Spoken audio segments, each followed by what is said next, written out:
Pour one out for the nerds. Pour one out for the... What up, gang? What up, fam? Hey, everybody. Welcome to bonus content. This just in. Alex refers to all of you as nerds behind your back. It's true. I don't think it was that behind our back. I feel like I also referred to the four of us as nerds as well.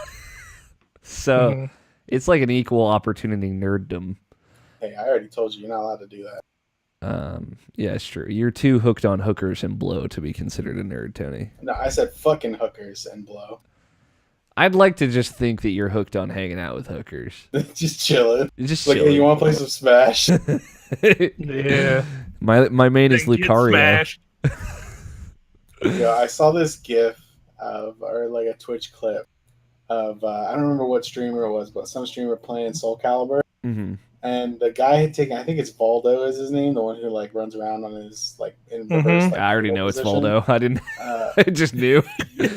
Yeah, he had taken Voldo in character creation or whatever and made his dick and balls 4 times as large as they're supposed to be. Mm-hmm. Yeah, and nothing else is different. That's pretty good. Yep, and then he just went into Valdo's weird like back arch pose, yeah, and then just thrust him off the stage. Yeah, the character creator in Soul Calibur is quite something. Because I saw somebody do the same thing. Your viewing pleasure, Alex. Okay. Yep. There's imagery to this. I have to pull it up. This is actually a different one than I was thinking of too, because there was another one too. Did they call him Grande Voldo? I hope. Because that's all I can imagine. Let's see this. The guy, how did you get that? I want to know. So is there a dick slider? Mike, you've played Soul Calibur. No, so there's like, so basically how it works is like, there's like pretty simple character creation stuff, like all the stuff you'd expect.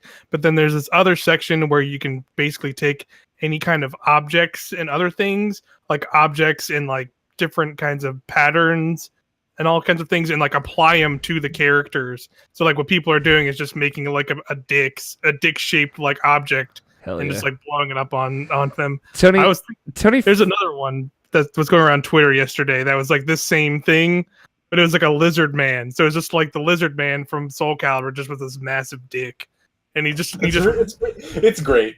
Yeah, yeah, and he just like the dude just kind of stops, and they both just kind of looking at each other, and the one dude just goes into that Voldo, like crouching on his back pose, and then just like thrusts a billion times in place and runs up on the dude and then just like thrusts him in the air, and the dude goes off the ring.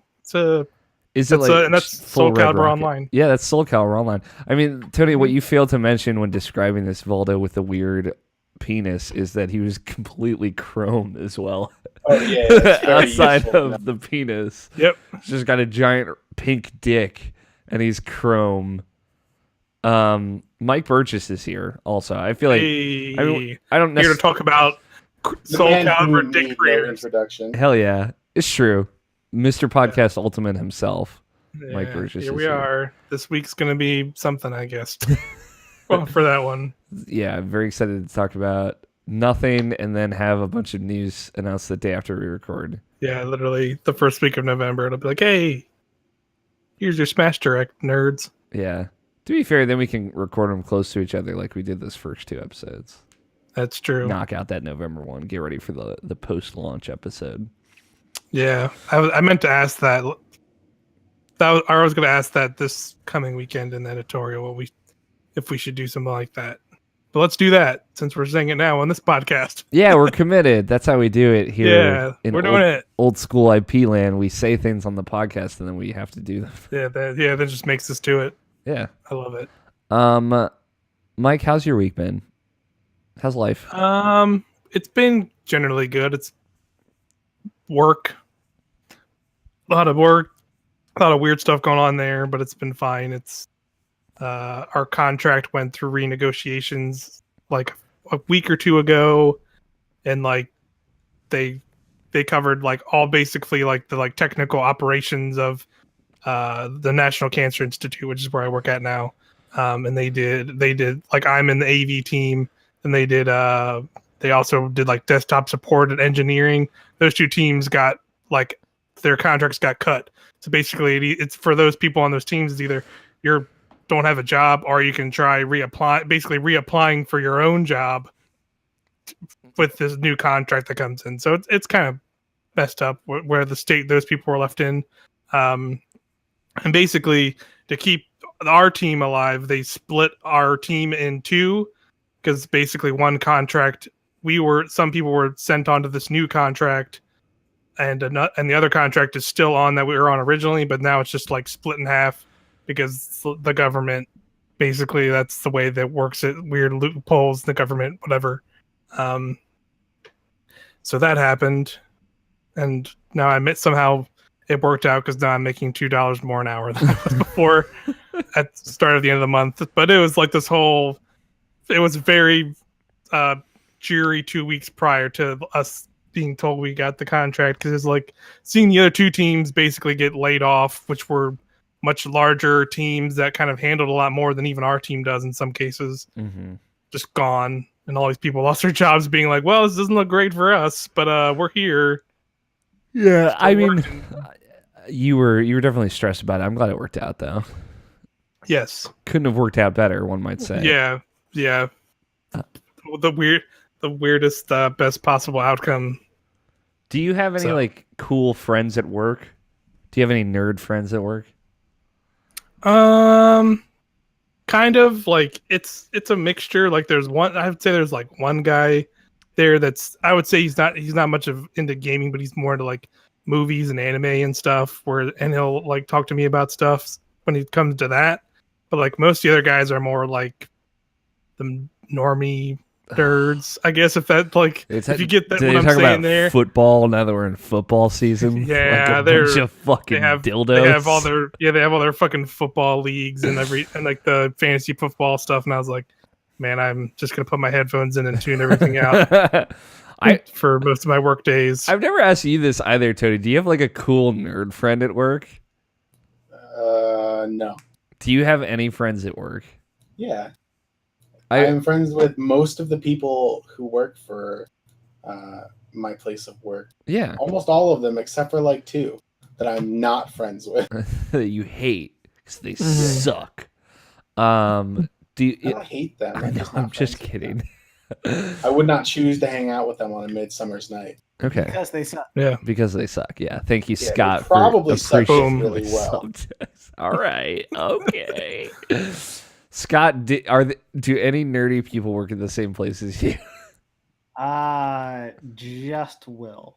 Okay. Like kinda, but like not really. I always wonder that, because Tony and I used to work together, but like also, when we worked together, I had zero friends there, and one specific enemy. Yes. And it was Alex. It was me. But we had like I had a lot of friends at that job. Yeah, I think like I work at generally a pretty friendly place. That is like it's surrounded by technology, so like a lot of people are like into games or movies or nerd stuff.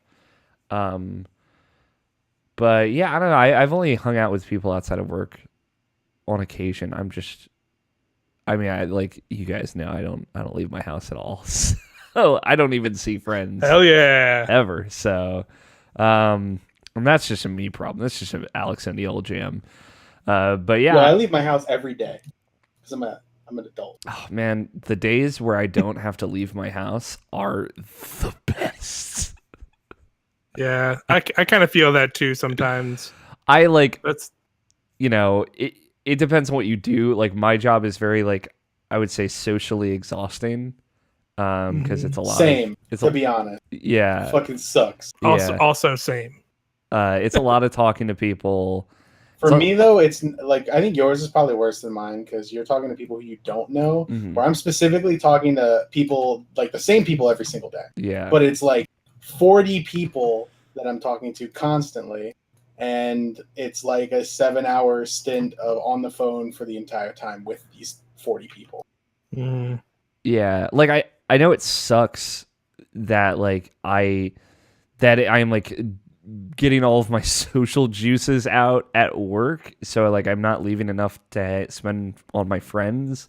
But like after like 9 hours of just like dealing with people or coworkers, either or, I just like want to come home and like be quiet or like listen to a podcast. Yeah.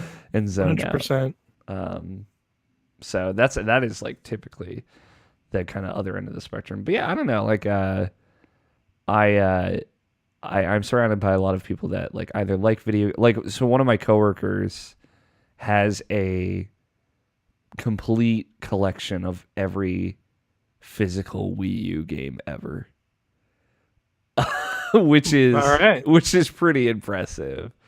I'll have to tell you. You might know who it is, Tony, but I'll tell you afterwards if not. But it's like, so the last known Wii U game to come out is Just Dance 2018, which comes out on Tuesday, and that's the last one. That's it. He has all. He's pre-ordered and everything. Yeah, he's got it like pre-ordered on things, but he has like Japanese exclusive physical releases, European exclusive physical releases, sealed. Most of these things he has are sealed, if not all of them. It's pretty impressive. I don't know if I've ever wanted to do that ever in my life. So, personally, complete the collection. Yeah, I don't have the room for it. Is more of the thing. Like I enjoy collecting some things. Like I have like some dumbass amiibos and some other bullshit like that. But I just don't have the room for it right now. Mm-hmm.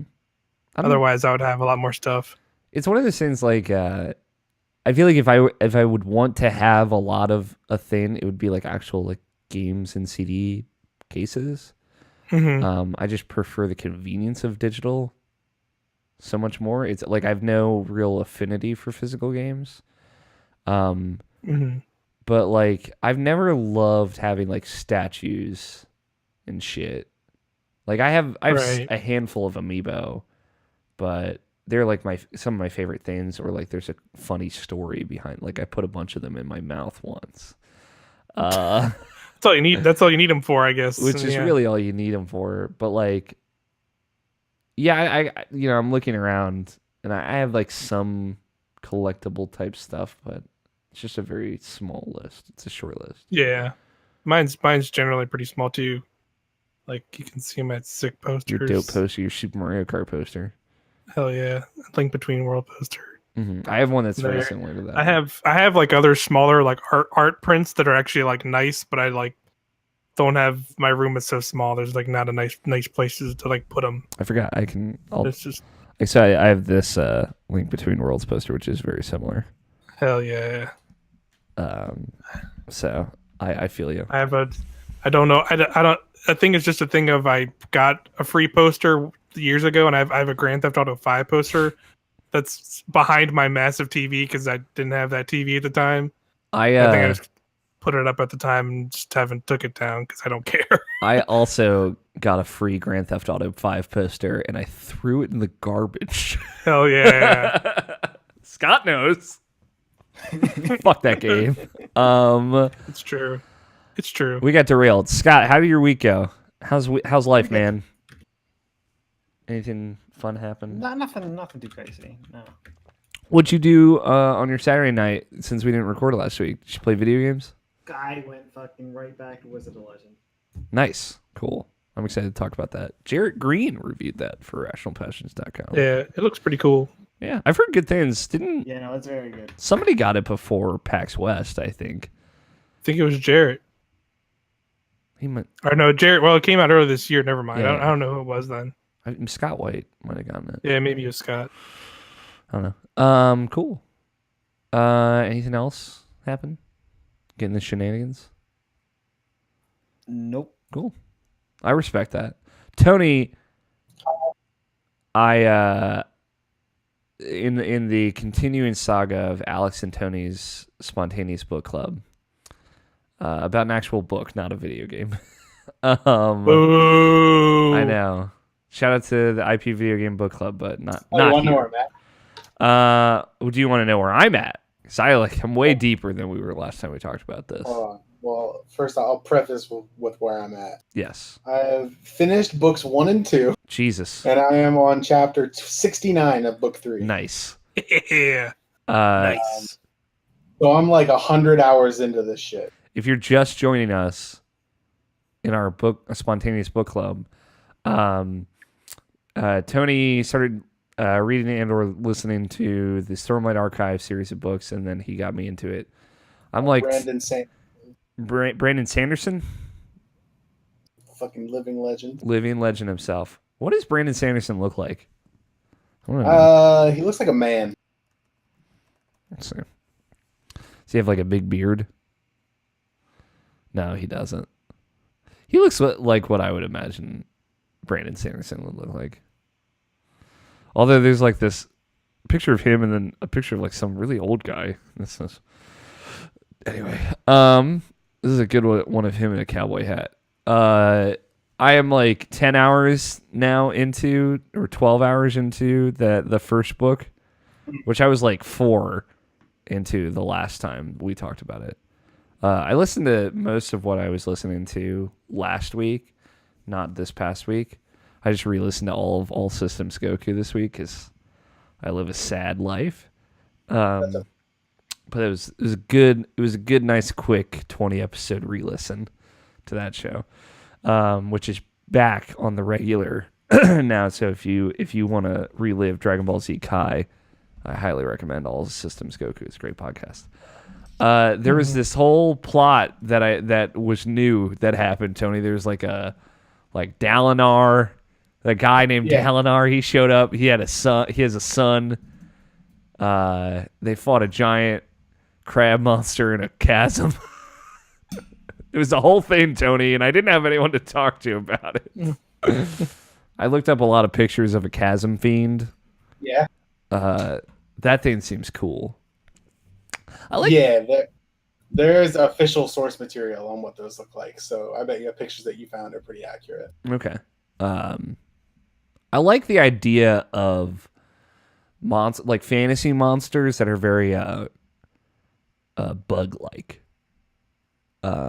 Because I played Hollow Knight this year, and there's a lot of bugs in that game too. A lot of beetles, a lot of shells. Cool aesthetic. It's an untapped market of aesthetic. But yeah, there's a whole lot has happened. I mean, a whole lot has happened and not a lot has happened. You know what I mean? Yeah. A lot of conversations, a lot of interesting dialogue. The main guy,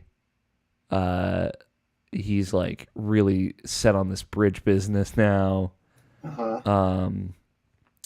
The one guy, his commander guy, that's a dick. He's Gaz. Yeah, he still sucks. Yeah. Fuck that one-eyed fuck. I haven't heard from Chillon in a long time. Curious what she's up to. I got to hear from her little brother in an interlude, though. That was cool. Get a little bit more insight into that family. But yeah. The interludes, I love and hate them at the same time. Mm-hmm. I love them because, they're like, they're world building. Looks into other people. Yeah. Yeah, but then at the same time, I just want to see the other people. Yeah, it's like, I want to know what's going on. The parts end, I just want to see more. Yeah, it was especially like that first interlude happens like right after like Kaladin has his kind of like change of heart, like his big moment. And he's like about to get into it. And it's like, cool, let's go check in with some other people. And it's like, fuck, all right, I guess. But yeah, it's cool. So that was where are you now exactly? Like you finished part 1, listen to interludes, and then you're a little bit into part 2. No, I feel like I'm a good way into part 2. But in the grand scheme of things, probably not. I'm trying to think what the last stuff happens. I feel like I've heard more from the Dalinar news story than I have from like Kaladin for a while. Yeah. The king announced that like the fucking skeevy looking dude or skeevy sounding dude is gonna be like the Minister of Information or whatever. Oh, Sadius. Yeah, which I both love and hate. Sadius. It's he's fun to hate, but he also seems like on the inside, he's he's a cool dude, you know? Yeah, he just has a different idea of what is right and how to achieve that. Yeah, and he also like throws bridge people down a goddamn chasm. He like fucking wrecks them. Yeah, he doesn't give a shit about them or their rights or feelings. And then Kaladin, because again, I haven't heard from Chillon in forever. Kaladin is, they gathered a bunch of like the little reef things so that they could juice them for some antiseptic, and they're like juicing them now. That was the last I heard. Yeah, it's cool, and like now you're starting to learn a little bit more about the members of Bridge 4. Yeah, Rock, because Kaladin has decided that he probably shouldn't kill himself, which is great. Yeah, which is good. That's a good spot to be in. Always, a good spot to be in where you're not contemplating suicide. Yeah, you're not staring into like a giant death chasm about to throw yourself into it and being like, I guess this is it. He also sounds like he just got jacked. He got like Hugh Jackman ripped from all this bridging. Which is cool. Yeah, they're definitely in shape. Yeah. Shout out to Rock. He seems like a cool dude. Rock is one of my favorite characters. Yeah. For sure. I liked it when he was like, you couldn't say my actual name. And then he said it. And I was like, you're right, dude. No idea how to say that. But yeah, that's your little book club update, Tony. In brief, the whole first book's about Kaladin, the whole second book's about Chillon, the whole third book's about Dalinar, and I'm a little more than halfway through the Dalinar book. That's good to hear, because I was worried Dalinar was going to eat it. So here's the thing. The fourth book is about a character that's already dead. Okay. So everything's Dalinar on the table. could very well be dead, and that's just not how I phrased it. Fair enough. To spoil nothing, he is yes and no. He is Dalinar's alive. Cool. Yeah, either alive in the past or... But yeah, like I don't know, he's just such a very compelling character, I think. Dalinar specifically. I think that the end of the first book definitely has some interesting stuff in store for you. Cool.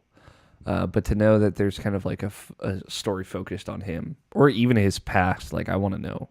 Yeah, you know how like Kaladin, his book, there's like a whole bunch of it'll like go back to his time as a child. I'm getting the flashbacks now to when he was a kid, which is some cool. of the books are just that. Okay.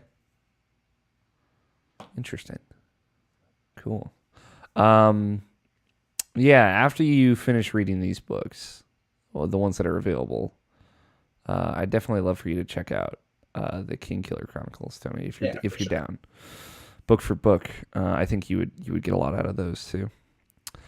How's your week been, Tony? You getting any shenanigans?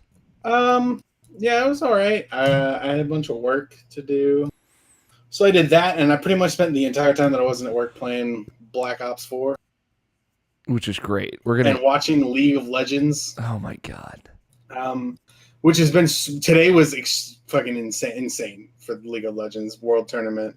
Like the World Championship's been going on. Okay. And we're out of the play-ins happened 2 weeks ago. Then last week was the group stage, and then today and tomorrow are the semifinal or the quarterfinals. Mm-hmm. And there were like the two teams were supposed to play like the two matches today were both like regional, like world favorites, like favorites to win everything, versus teams who were like good, but like weren't expected to win. Two major upsets, and now suddenly the two favorites to win the tournament are eliminated today. That's always fun. And it's insane. It's like actually insane. It's the first time since 2014 that it won't be a Korean team versus a Korean team in the final, because all the Korean teams except for one have been eliminated. Whoa. Yeah, like the first seed Korean team was eliminated today by like a random ass team. Cool. The only name I'm looking at like a listing here of people, of teams. The only one I recognize is Fnatic. Yeah, they're definitely one of them. FNATIC. Yeah, people. There is a game that people can play with the World Championship that you can like pick what teams you think will win each section of the tournament, and like predict it before it starts. And like a couple million people fill this thing out, and you have to predict everything right throughout the group phase, and then the rest of the tournament. And at the end of the group stage, there were 3,800 people who had picked everything correct out of a couple million. Damn. And after today, there are only 2 people left after the first 2 matches of the quarterfinals.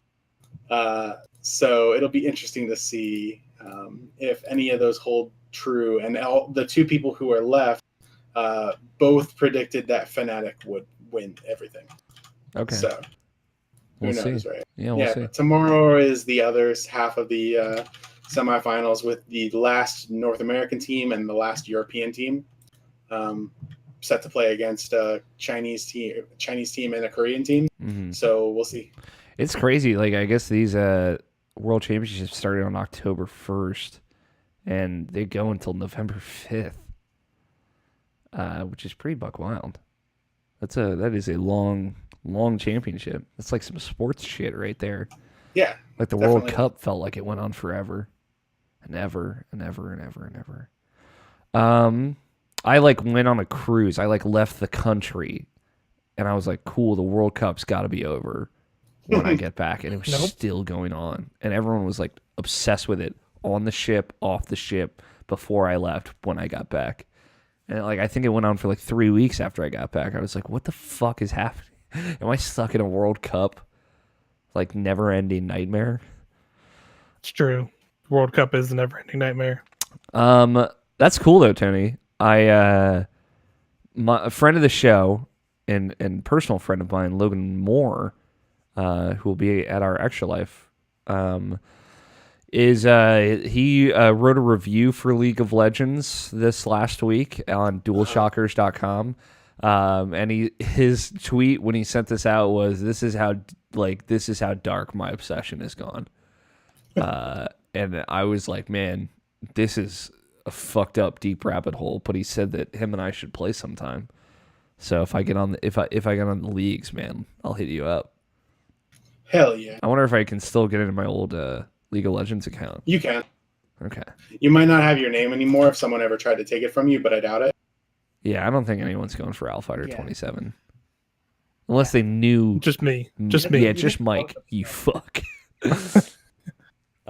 Cool. You guys want to start the podcast, talk about some video games? All right. Some... I'm looking through a thread of pretty good Soul Calibur custom characters. Okay. Nabashin made a very good Bayonetta. It's on his Instagram. If you want to... there's some that are very good, and then there's like ridiculous ones that are also very good. There's like Valdo Dick. Yeah, I saw someone who did a similar thing, but made it so. I'll just post see if I can go to the actual tweet. It's like in a thing. Yep, there we go. I'll just link it in our chat. But somebody basically took that same Valdo thing, but made it so like when he like goes into that pose, it makes it look like he's a Magikarp. Jesus Christ. Yeah, it's like really kind of wild looking. What kind of creative character did you make, Mike? So I tried to make just another Sasuke. Yep. Yeah, I made Sasuke, and then I made Goku. Nice, dude. So Finally, a fighting game with Goku in it. You know what I mean? Yeah, it's the only one the only one he belongs in, if you ask me.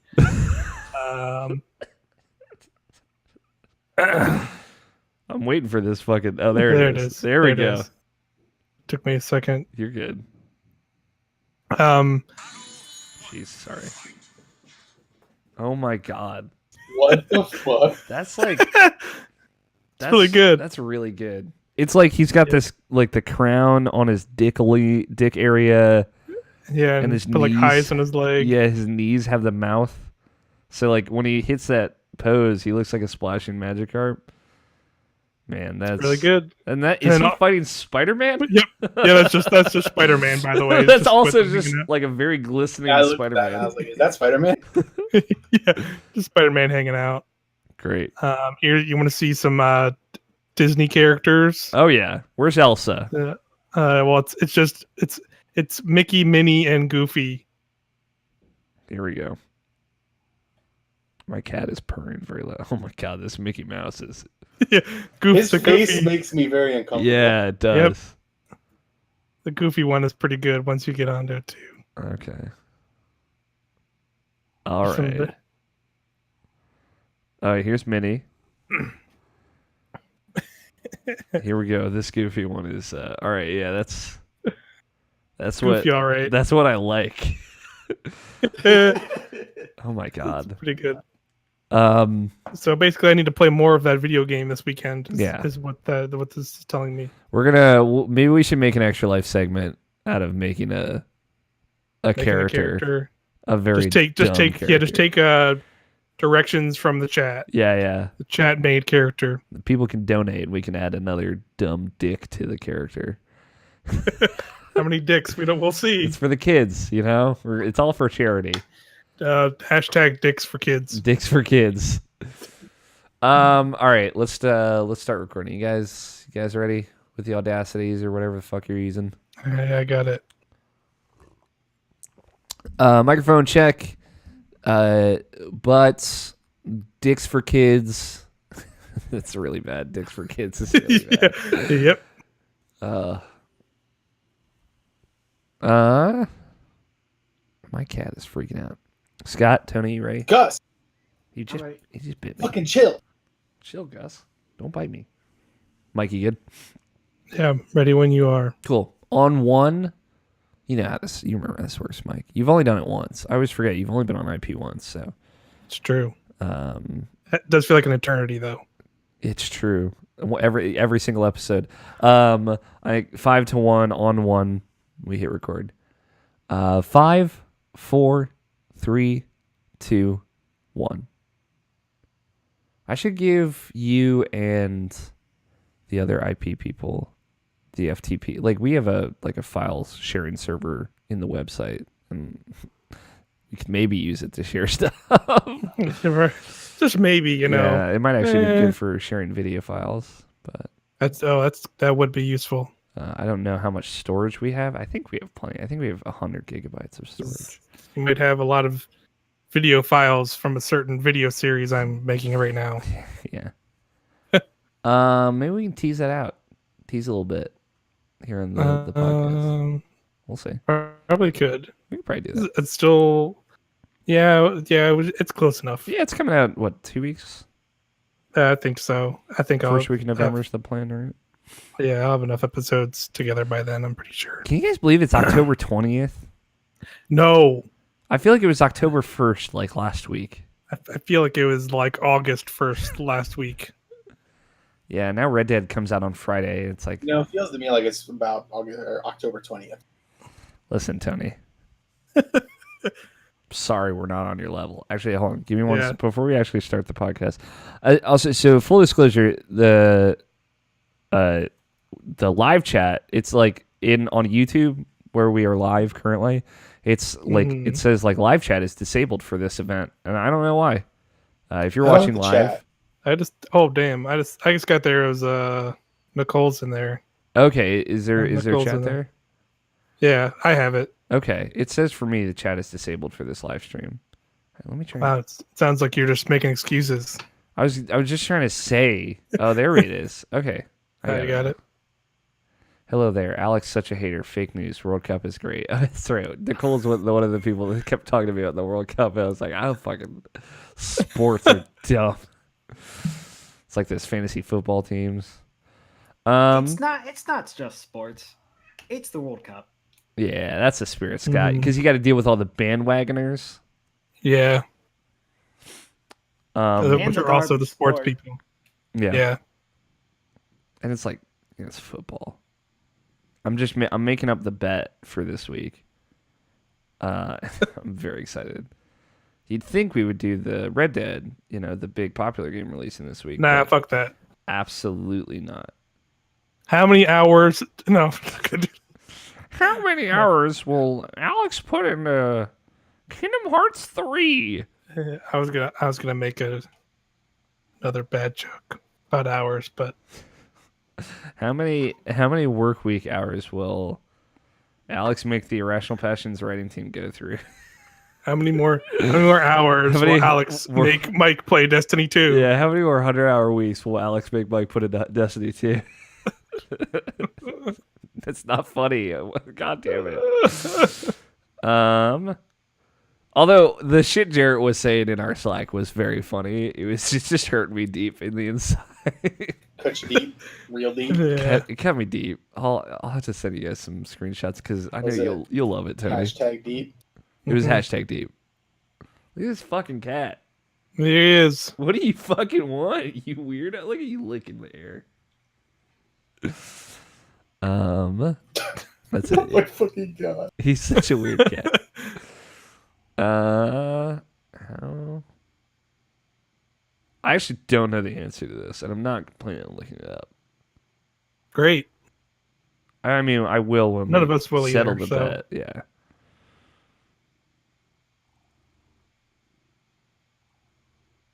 Can you hear my cat purring? You cannot. Okay, now I can.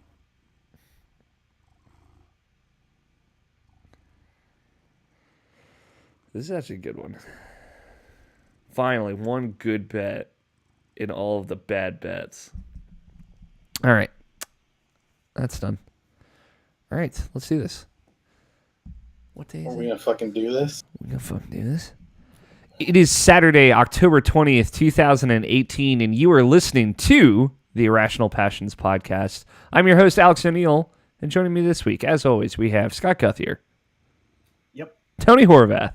We fucking doing this? We fucking doing this?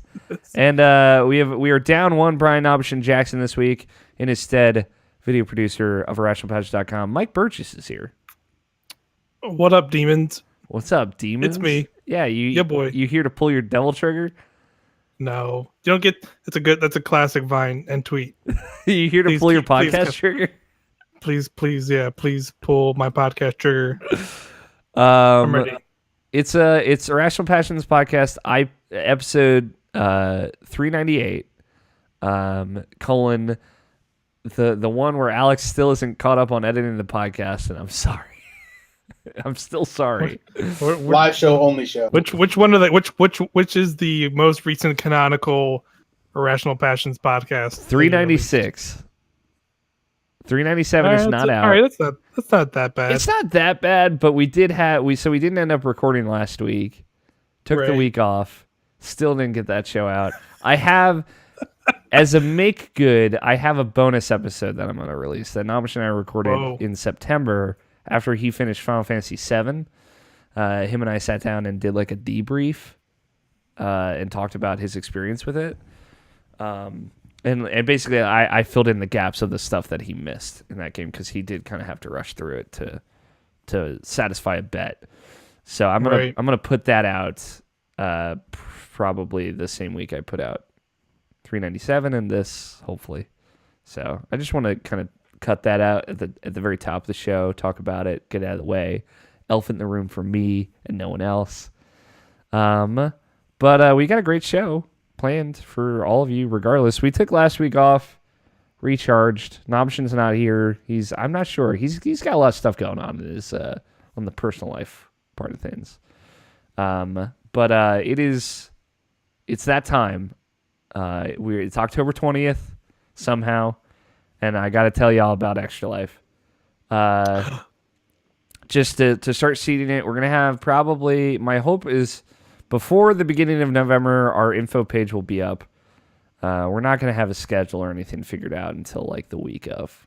But I can tell you some people that are going to be there. Mike Burgess, you're going to be there. It's your first Extra Life, I I assume. will be. Have you done it like on your own outside of this? No, Okay. Okay. Nah, fuck that. no. We do it a little. I mean, we do it in a very dumb way. You have like this is basically just, the more I'm seeing is this just sounds like a house party. It is basically Irrational Passions : house party. Right. We have rented another house. We rented basically a mansion, which is nice. Wait, really? Yeah, it's got 16 beds in it. Holy shit. Now, it doesn't mean it have 16 bedrooms. It just has 16 places where people can sleep. 16 fuck spaces. 16. No, it's 15 fuck spaces in one dedicated sleeping area. Oh, okay. You know what I mean, Tony? And I mean, no fucking in the sleep area. I mean, and that's just gonna happen though. because then we all have to go there to sleep. It's Then we're just all going to be like grinding on each other anyway. So. it's gonna be great. So if you were listening, Extra Life will be on November 10th, Saturday, November 10th. It will be an all-day live stream, 24 hours. We will be playing games to raise money for Johns Hopkins Hospital for Children, and the Children's Miracle Network of Hospitals in general. If you want information, Extra Life, extra-life.org is information on the event in general. Like I said, we'll have an info page for us up. It's going to be fun. It's going to be different than last year. Greg Miller is not going to be there. I put the rumors to rest, even though I think I've already said this like 3 times. But it's going to be a good time. The OK Beast guys are doing it on the exact same day. I think roughly the same time frame as well. They're on Central Time or Mountain Time, and we are going to be on Eastern, so we'll be a little offset. But we're going to try and do some fun kind of crossover. We got to fight them. Got it. We got to fight them, pretty much, Scott. Yeah. I'm actually we're gonna send Jarrett on a plane midstream to go over there and kill all of them. Amazing for the kids. For the kids, yeah. But no, we're gonna maybe do some kind of fight like we did last year. But yeah, that's the big thing. We've been planning this for a while. Thank you to Jazz Foster and Logan Wilkinson for organizing the event space.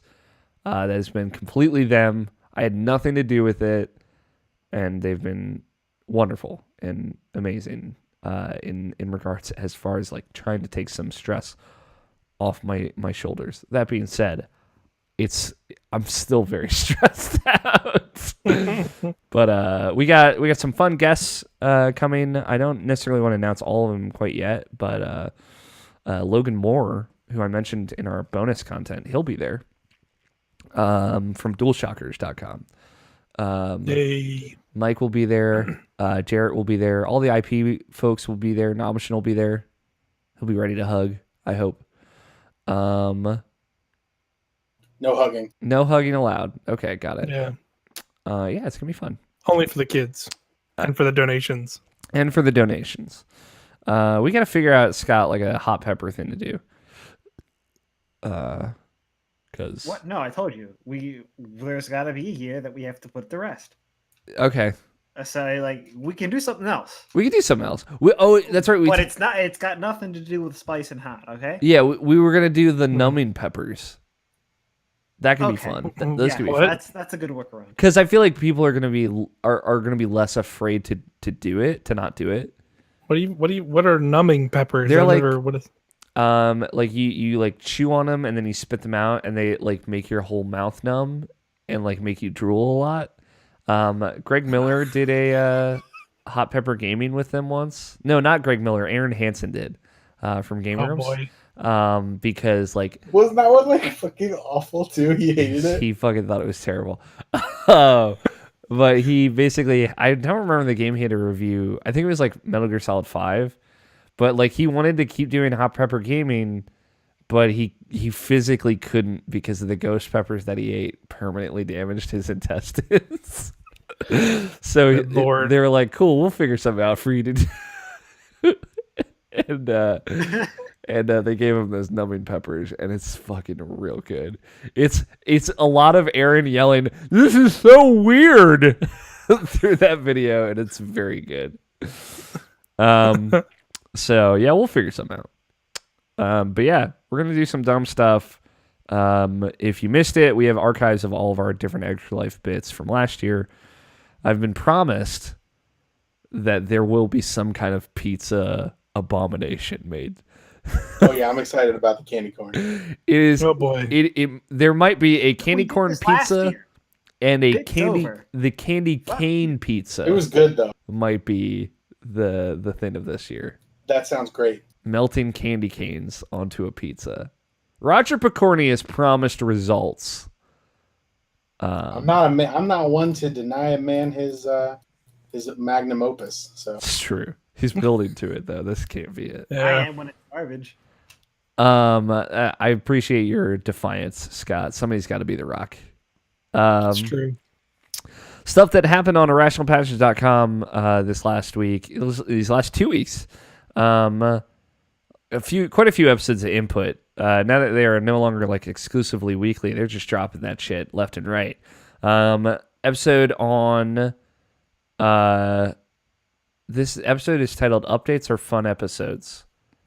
Oh, okay. They go back and talk about it. Logan and Jarrett sat down and talked about the biggest stories and how they've changed.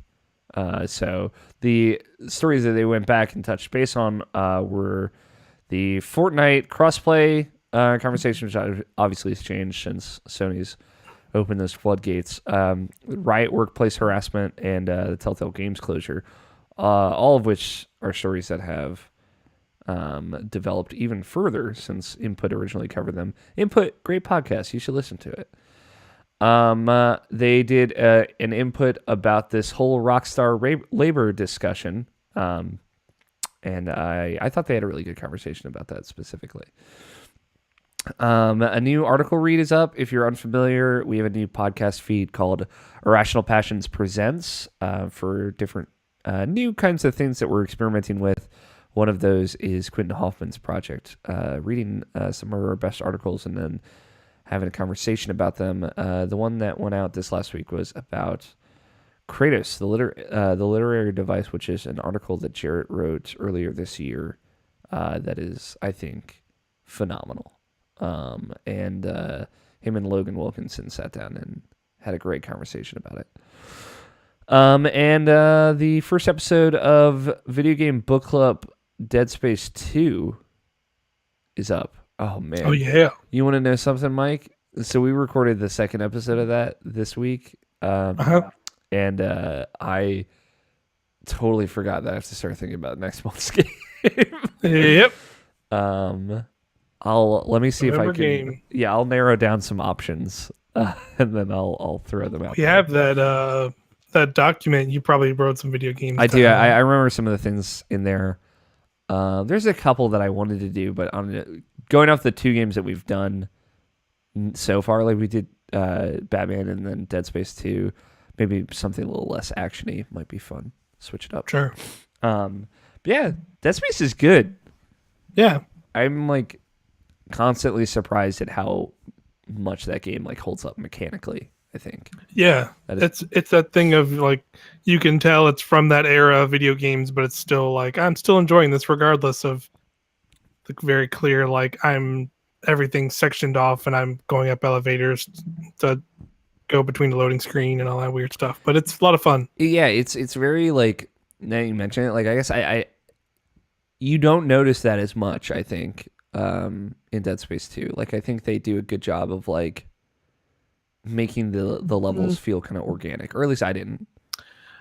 I mean, I feel like it was pretty clear to me, but I still really didn't mind it, just because it's like that. It was that era of video games, and like that was the limitations they had to work around with. So, I'm trying to remember if there's a turret sequence in Dead Space 2. I don't think there is, but I think there was one in Dead Space 1. Yeah, there was. Yeah, that's right, because you're shooting those things like flying at the Ishimura, right?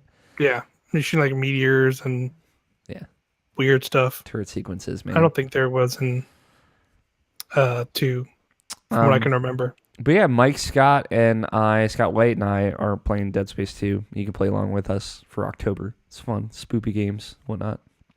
Speaking of spooky games, doing it in Scott's basement? Yeah, I told that story on the podcast. I was like, yeah, Scott Guthier has a way of introducing you to Dead Space, and it is arguably the best way to get introduced to it, I think.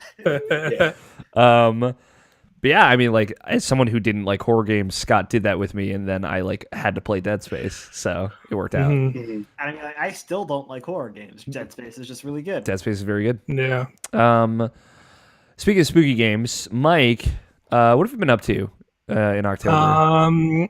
Every Friday over on twitch.tv, Irrational Passions, I've been playing some horror games. Not really like, they really aren't like that horror, like spooky, like, realistically, the first one I did, it was kind of more retro game, so I played some Super Castlevania and some like games inspired of that era. So I did like Bloodstained and the name escaped me. The Mummy Demastered. Oh, okay. I missed that part of it. That was like I played that like at the end, just out of curiosity.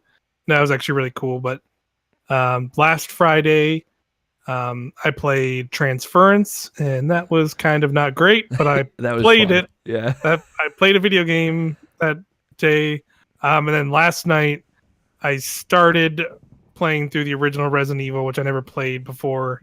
And I played probably like the first hour of it, and honestly got like stuck where I was, and there's some other background stuff going on here at home that had to be taken care of. So I dropped it, but I'll probably try and maybe do another one early next week, because next Friday I'm gonna be playing Alan Wake. Yes. The best of all the spooky games. Yeah, I'm pretty excited to play that one. But yeah, I think Scott White also did some Castlevania games this week. I think it was on like Wednesday, Thursday. But yeah, coming over to twitch.tv Irrational Passions. Yeah, we're trying to do stuff there. You and I have been playing Destiny there a lot. So yep, we have. Yes, we have. We'll get to that in a minute. What's some of the stuff that you're working on, Mike? Because I typically we don't have other IP folks writer wise on a lot. Yeah. Give them a tease. Yeah, we got a couple things in the pipeline, which is it's that tough thing to balance with. We don't have a lot of video content like coming out every single week by any means, but that doesn't necessarily mean we're not doing stuff. We're working on kind of things future out. Right now I'm working on a fun series of me and another Irrational Passions team member playing through a video game, as the internet calls it, a let's play. Did you sit down with this other person and say, hey, let's play this? I think so. So Mike, let me stop you there. This is where you tell him to shut the fuck up. And then you grab his wrist. Yeah, just please stop. Please, God, stop. You gotta get risk control. You gotta get risk control. Then you pull out your gun. Then you pull out your gun. Pull out the gun. To be fair, the game that you guys played, that's kind of like the way it goes. It's like, hey, somebody yelled at somebody, told them to shut the fuck up. Somebody grabbed somebody's wrist, and then they pulled out their gun. Yep, that's how that game goes. And then you just fight. So yeah, that's going to be coming up. It's that'll become like a weekly thing we post for as that series goes on. That'll be probably the first week of November. So please look forward to that on our YouTube channel on Irrational Passions. Other than that, like Alex said, we're doing Extra Life, so I have some things of my own planned for that I've purchased. Yeah. I told in the process of purchasing, there's some other things I have not told you yet. Okay. I thought about doing. That's exciting. Nothing major, but just dumb stuff tied to the things I've already put on that list we made. Yeah. I told Scott and Tony off camera about that. So. And then hey, listen here, Scott. Yeah. Go on, Nothing Tony. that you can come up with will ever be a bad idea. Follow your dreams. Yeah, that's beautiful. Chase your bliss. Chase your bliss. Why are you don't that need to me instead of Mike? Shut the fuck up, Scott. You're breaking the illusion. Tony's just a callous human. That's all. What's is there anything you're eyeing for video review? Coming up soon. Honestly, I feel like we're through. I guess will there be a video review of Super Smash Bros. Ultimate? I know as much as even though we've had a podcast series that will continue on to the release of that game, I don't know if I'm actually going to do a full on review of it. Yeah, that's fair. Just because that game doesn't necessarily need it in some ways. It's a hard game to review too, in a lot of ways. Yeah, it's like I don't know. Like I'm excited for it, extremely excited for it, but it's like at the end of the day, people know what Smash Bros is. They already I feel like you already know if you want it or not. Yeah. So I don't really feel like a review is the thing that can show that game off. So I'll probably just be playing it a lot on our Twitch channel. More than likely is what I'll do once that game is out. Cool. That's what. But other than that, I'm very curious about the Pokemon, which is Let's Go Pikachu and Eevee. That's out like first or second week of December. There's some information that came out this week that was a little troubling to me. If it turns out to be true, that there were some rumors about, so that could be interesting. But that just adds to it in that way of just like they're like in a I don't like to use like the term like casualizing, because like Pokemon has always kind of been like a young friendly franchise, but like it looks like they're trying to push it in even more like friendly direction. So I'm just curious like what like this final product is going to be, of like what they think is like the next step for this weird super friendly young friendly introductory version of Pokemon is now. I will say like there is an argument to be made that like Pokemon is a little impenetrable. In the reality is it's not like you can really jump in on any one of them, but like from the outside looking in. Okay, so that's not nearly the problem. Yeah. The problem is once you get into one, and you start walking into some of the harder content they put out for them. You have to start looking at, oh, hey, I have to catch a Voltorb, and then only fight a fucking Caterpiece until it's level 99. Yeah, that's the shit I like, though. Yeah, so it's... Yeah, it becomes like a weird numbers game. Yeah, it becomes a weird numbers game immediately. Yeah. And that's always been our problem with it. Yeah, I'm excited for the idea of like a chill Pokemon game, honestly. See, and that's like also the thing though. Like I still feel like, at least me personally, I've played previous Pokemon games and not focused on that aspect of the game and still had a pretty good time. Yeah. With it, generally speaking, of like I still just had a fun time just running around being like, oh, that's right, this Pokemon's in this game. Let me go figure out where to find it and catch it and, level it up and do whatever. Like, but yeah, I think there definitely, when you hit a certain point in Pokemon, there's like a massive skill range, or not even like necessarily a skill range, but like a time commitment. Yeah. That's like maybe not for everyone. You got to put some numbers in, figuratively and literally. Yeah. Cool. That's IrrationalPod.com. Check it out. Yeah. Stuff's coming. We got plans. We're gonna have fun. That will happen. Hopefully, that's the plan. Let's talk about video games. Does that sound like a good idea? I guess. All right. I like video games. I want to talk about top 10 anime betrayals. Tony Horvath, you're playing fucking Black Ops 4. Yeah. Mr. I talk shit about Call of Duty every day of my life for 10 years. I'll still talk shit about this game. Hell yeah, dude. So tell me the story of how you came to be playing Call of Duty Black Ops 4. So in the Discord with friends who we play video games with. Yes. They were like, hey, who's trying to get Black Ops 4 and play Blackout, which is the Battle Royale mode? And I was like, nah. And they were like, bruh. Mm-hmm. And I said, yeet. I want to believe, I don't have receipts, but I want to believe this is actually how it happened. I was there when it happened. I can confirm. Okay. It basically was just like there was an interest in playing it, and I wanted to be part of the movement. Yeah. So I figured, I haven't played a PC shooter in ever, so it's definitely a good idea to jump into one of those and get killed by people who play CSGO every day. Hell yeah, dude. And that's exactly what's been happening. So yeah, in the 2 weeks since then, I guess it's about a week. Mm-hmm. A week and a few hours. We've played some Blackout, but mostly we play multiplayer. Okay. They added a new game mode called Heist to Black Ops 4, which is like you earn money for everything you do, and if you win or lose a round, it's search and destroy type revives. So you have to revive a teammate if they get killed while they're down, they're out. You have to kill all 5 people on the enemy team to win the round. There are 4 rounds you have to win. Cool. To win the game. But you have to buy all of your weapons with money that you earn by doing stuff. Ooh, that's cool. So you start with a pistol and $500, and with that you could buy one of the other 2 pistols or like a rocket launcher, and that's it. And a basic perk is 500, and then the guns are all like 1,250 up to like 2,000 to 3,000 or whatever.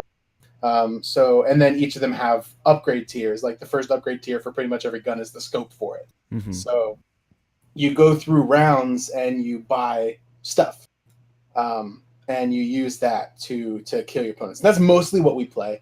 When we first started playing that first day, when we actually started playing multiplayer, we were playing Search and Destroy. Just make a class and go, which wasn't really a good idea for us at low level, not having any of the guns unlocked. Granted, not everyone was that way on the first day, but every single time we played, we just rushed B every time. We went straight to point B every single game, no matter what. That's the way to go.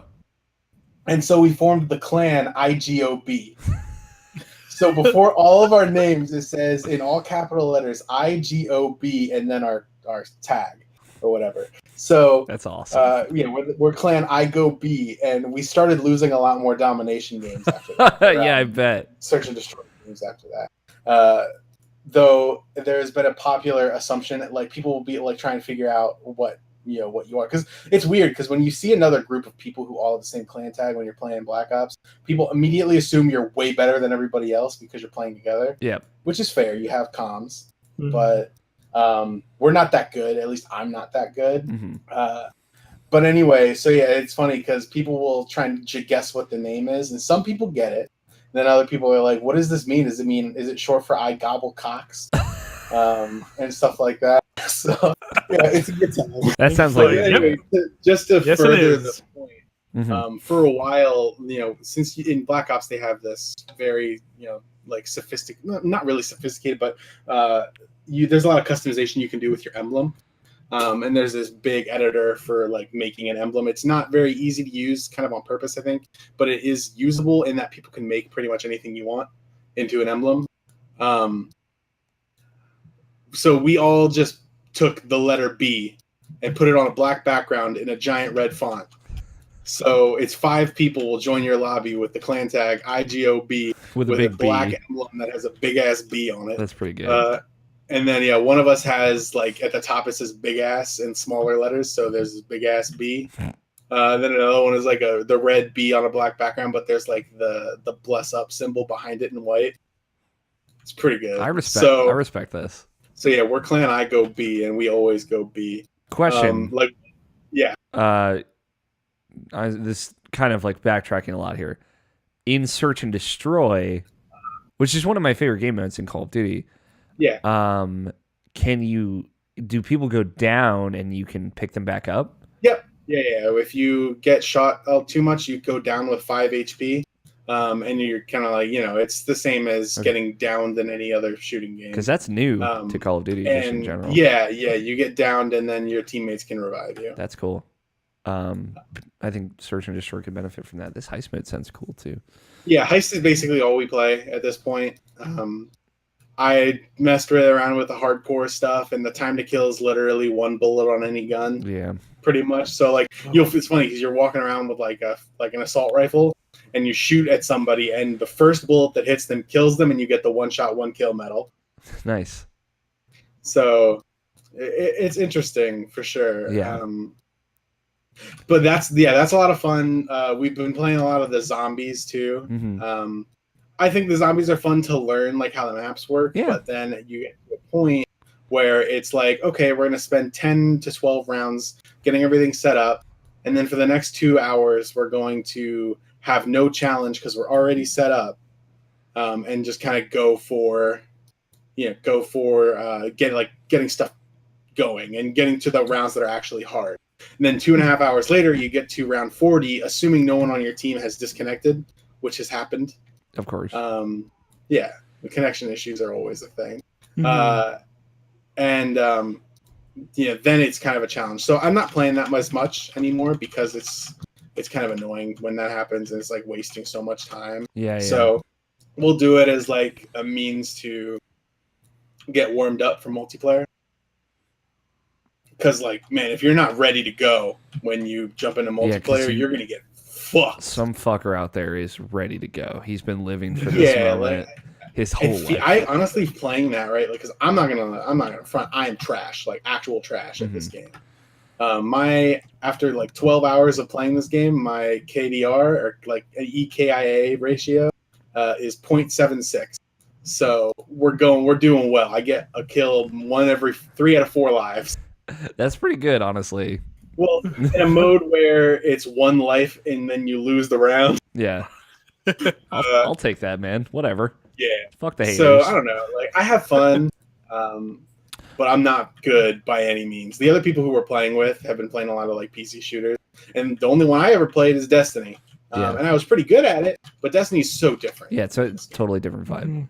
I'm like, it's weird because I've never played Call of Duty on PC specifically. Like, my go-to PC competitive shooter is Counter-Strike, which is like the OG, but it's also like that was like one of the first person shooters I ever played. Like, I'm like one of those people that like I know the maps, like I remember it. And like the last time I went and played Counter-Strike Go was like 3 years ago, where I just kind of dipped my toe back in. And it is like a totally different mindset, I feel. It is kind of very, very twitchy things. So I imagine like PC Call of Duty is at least similar in that like you really gotta get your twitching fingers ready. Yeah, Black Ops is very much that way. Yeah. Especially when you're playing something that isn't heist, because everyone's got a fucking sniper rifle. No scope, man. And it's, oh god. I watched a video of this guy who went like 52-0. Gross. In the first day that the game was out. I was like, all right, well. He sounds like a nerd lord, so don't worry about it. I've been saying that a lot. I'm like calling a pretty attractive young man. Okay, fair enough. I'm really curious. What did you think of Blackout? So yeah, I was gonna get there. That's pretty much it for multiplayer. Nothing else is super different. Mm-hmm. It's just, you know, they changed the names of some guns and then published it as a new game, which my friends who played like the previous ones are pretty pissed about, saying like, why the fuck would you, well, like, why are you just changing the names and putting out new shit? Just leave the names the same if you're gonna do that. It makes it easier for everybody. Mm-hmm. But yeah, Blackout is interesting. That's the first thing that we played, and we played it a bit. We're not really playing it right now because there's double XP weekend going on, but that's only for multiplayer. Mm-hmm. So we're like, what we want to? They're all about like Paragon and like account level and stuff. I don't care, but that's what they're playing. Gotta so get those prestiges. prestiges. Yeah, like everyone else who we're playing with, I think is first prestige already, and I'm like level 36. Nice, dude. But mostly because like your leveling up is based on how well you do in every game. So they're just doing significantly better than me. Nice, dude. But it's fun. So Blackout is, you know, the map is much smaller than your PUBG or your Fortnite. Mm-hmm. And the way you drop into the map is different, where as soon as you drop out of the plane, you go straight down until you hit about 60 meters per second. And then if you level out, you'll continue going that fast for the rest of the time you're dropping. So if you drop from where the plane first lets you drop, you can get pretty much 3/4 of the way across the map. Yeah. In one drop, no matter. So you can get to wherever you want, from wherever you want, pretty much. Mm-hmm. And that's, you know, it's the smaller map is cool because even stuff that isn't marked on the map has stuff to look at. There are little like, you know, areas and encampments and stuff where there are guns and all that stuff to pick up off the floor. I think they did a good job everywhere with that across the map. And I think the map is pretty good. Mm-hmm. Each like small circle that I've been in has been in a different looking and feeling place, which has been cool. Like we did one where it was like in a construction site, which has a lot of verticality to it because there's a basement, a first floor, a second floor, then you can go on an elevator up 12 stories. And then there are 3 floors at the top of the high rise there. Yeah. They're very proud of that high rise. It's really cool. The construction site is really cool. Cool. Then there's like the asylum, which has actual zombies from the zombie mode in it that you can shoot for loot. And one random site out of like 4 sites that could spawn zombies. There's the mystery box in every game, and you can get the ray gun. Oh, cool. Yeah, like them incorporating like the different aspects of Call of Duty modes and history into like that mode is really cool, I think. Yeah, Blackout it's fun. Like I have never had the issue of like I can't get into the zone, or like didn't make it to the zone and now I'm just straight fucked. Mm-hmm. It seems like you are pretty good at letting being forgiving with that. Who knows like how long with enough healing items I could stay outside the zone. That would be interesting to take a look at and see, because that's one of the big things PUBG had an issue with, and Fortnite too, when it got like a competitive scene, is that people won the first like big PUBG invitational by just sitting outside the zone and spamming healing items. Yeah.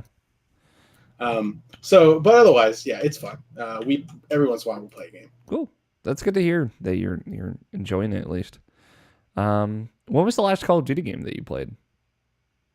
Is it Black Ops? The first one? Yeah. Damn, dude. So I feel like I played Call of Duty with you at some point, but it's been a minute. I think Black Ops 2 was the last one that I played, but I skipped Modern Warfare 3, which was the game that came out between those two. And I have not thought about Call of Duty as much since. But yeah, I don't know. Wait, was Advanced Warfare the last one you played, Mike? Actually, no, I think Modern Warfare was it for me. Okay. And I played Infinite Warfare. Okay. Which was that was the one before that with the space stuff, which people didn't seem to like, but I thought it was really cool just because it was space stuff. Shout out to space stuff. Yeah. Before that, the only other Call of Duty game I played was the original Modern Warfare. Tony died.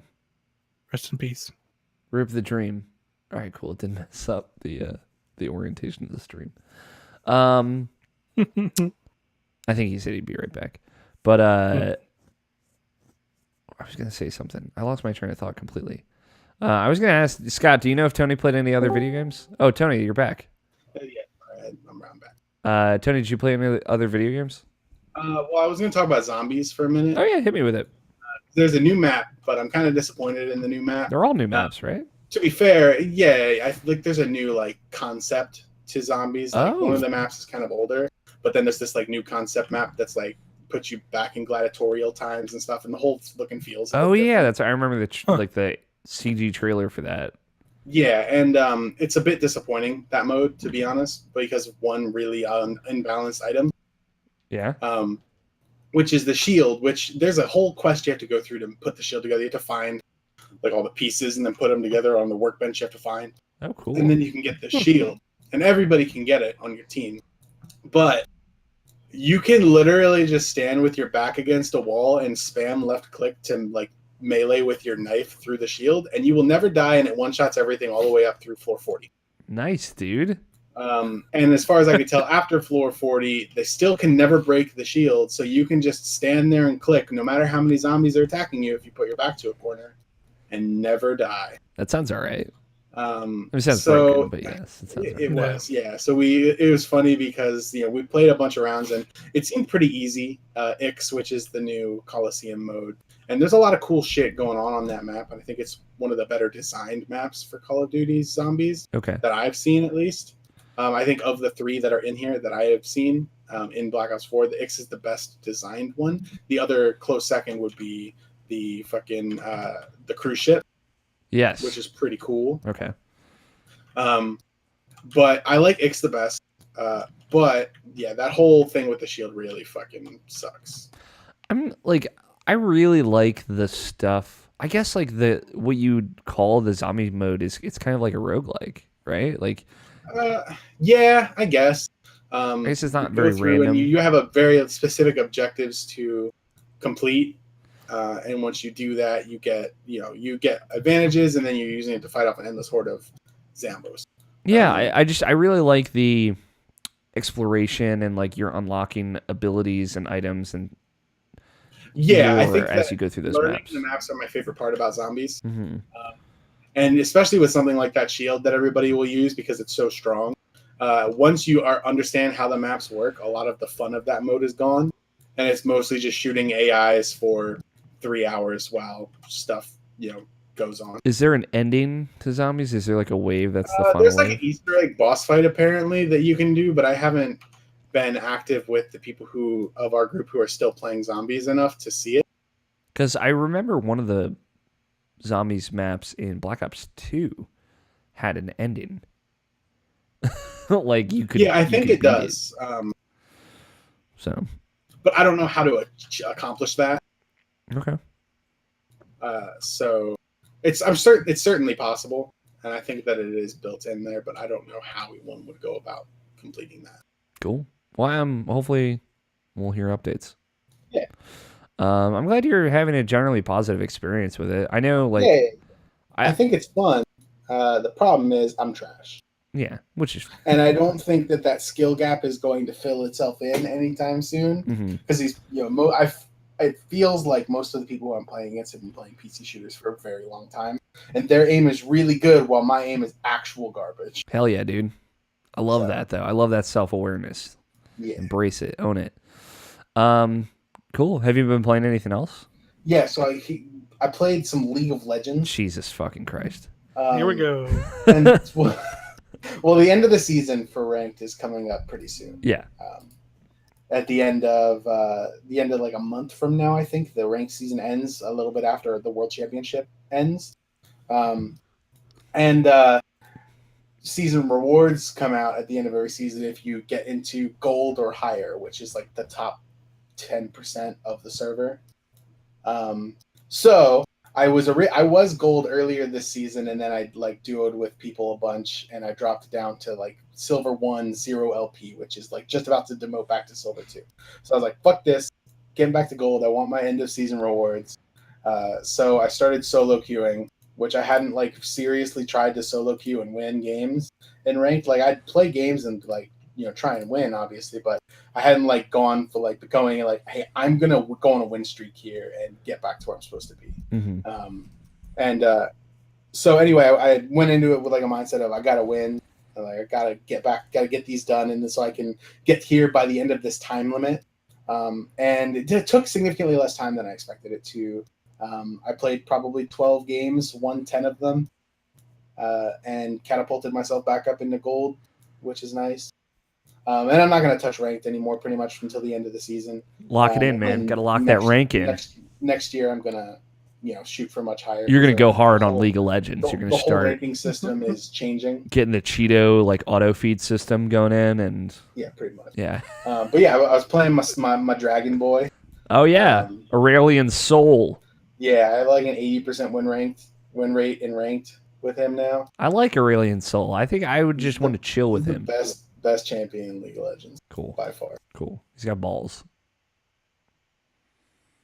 But yeah, that's pretty much it. Other than that, like after I got to gold, I was just like, I'm gonna play some normal games, learn some new, like, because I'm really good at that champion, but I'm not that good at other mid champions, and that's the only role that I play anymore because it's the only place you can take Aurelian. Yeah. So I was like, I gotta expand my pool of champions. Did you start learning some more junglers?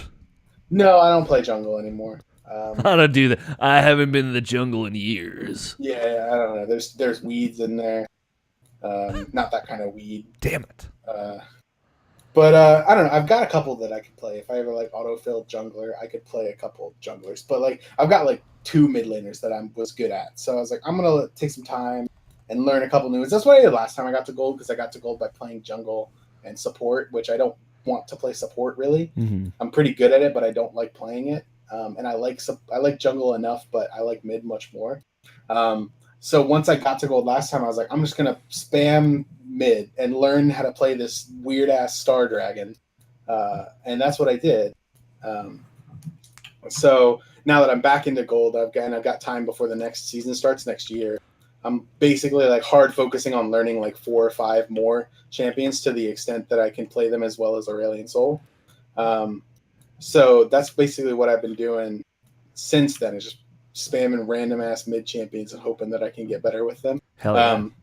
And so over the past couple of days, I went on like a 16 game win streak, which is nuts in League of Legends.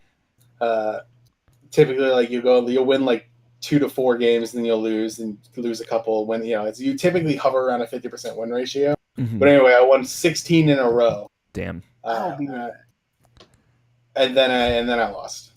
But Was it all Aurelion Sol, or was it some other? No. Some of them were, and that would be like if I'm playing with people and they're like, "Let me pick my champion for me," and then I'm like, "Okay, just give me this because you have it and it's fine." Or like if the other champion that I was looking to play got banned, or like it's because it used to just be pick me Aurelion Sol in every lane matchup except for like one. Now it's like pick me Aurelion Sol only in matchups where the champion that I want to play isn't as good as Aurelion Sol would be against this person. Do you play a lot of Misfortune? No, I don't play. I mean, I played one game of Misfortune recently because I got autofilled 80 carry, and it was fine. I don't know. These are League of Legends characters that I know. Misfortune, Jinx. Nope, those are all 80 carries. Garen. Garen's not an 80 carry, but I don't play him. Aurelion Sol. Teemo? Tipo? No, that's Teemo is correct. Tipo is Tales of Zillia fan.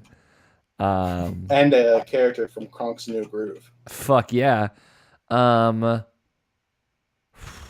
What's the one? Annie? I played a bit of Annie. Annie's fun. There's a dumb strategy with Annie that you can do right now. Who's the Genji one? Who's Genji? Master Yi. Master Yi. my good old friend Master Yi. The guy who runs at you and just that's all he does. Mm-hmm. I think that's all I know. Spin to win Garen is just something that has stuck with me. Yeah, he still does that. Of course. He's got a very anime skin now. That's good. Cool. Is that all you've been playing, Tony?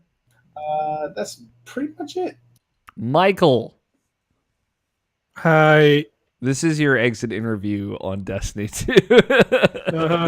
Finally. I want to know, Mike and I, we've been playing Destiny 2 every week for what feels like most of our lives. Yeah. The vast majority of life itself. It's not even just the end of the week. It's like an entire week just for the end of the week. Yeah. So it was a momentous occasion this past Sunday. We didn't record last week, so I DM'd our raid group, and I said, well, my Saturday night is empty. Do you guys want to get ready for raiding tomorrow, which we've been doing every Sunday for 3 weeks in a row, by basically playing up until the final boss of the raid, which is where we got to 2 weeks ago. I was going to talk about it last week's show, playing up through to the final boss of the raid Saturday night, so that way we just could have all day Sunday to do the raid, to finish it, to finally win, to do it, to finally beat it. To beat it. And then we did that. We played up until the boss Saturday night, which we actually made good timing with it. I was like, I should probably go to sleep at some point before 1 a.m. because I have a meeting tomorrow. And we cut it off right around like 12:20, and we were on the boss, and we kind of like started doing it, and then all of Sunday for like 4 hours we just played that final boss, and we beat it. We did beat it. I wanted Riven. Riven. Shout out to Riven, a giant horrifying dragon. I want to know, this was like your first real Destiny 2 raid, Destiny raid in general. What did you think of it overall, Mike? First completion. It's okay if it sucks. Like, I want to say I like Destiny 2. Yeah. I do like Destiny 2.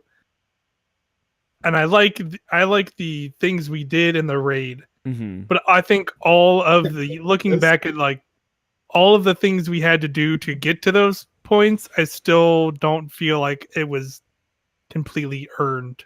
Okay.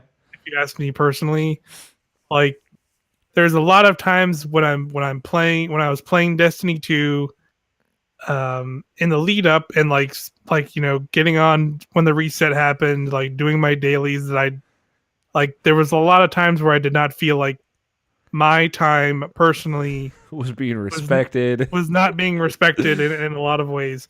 And like, I get that like Destiny is a live game.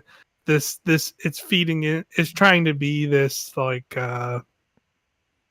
it's trying to, I think specifically with their whole mission with this expansion was to kind of cater more back towards like the MMO crowd that are more into like MMO style like encounters and the grind that some of games like MMOs can have.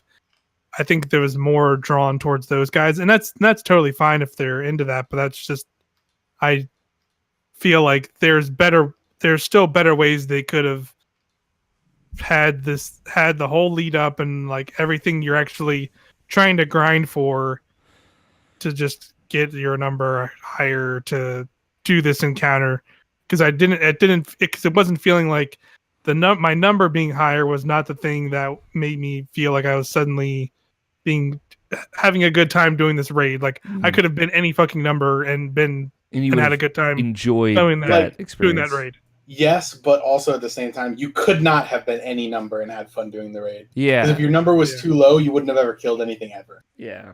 Right. I think like unfortunately. I know what you're saying. I get what you're saying. Yeah. There is an inherent challenge to the raid that I don't think necessarily needs to demand you do like 6 weeks of grinding to get there, right? Like yes. I agree with that.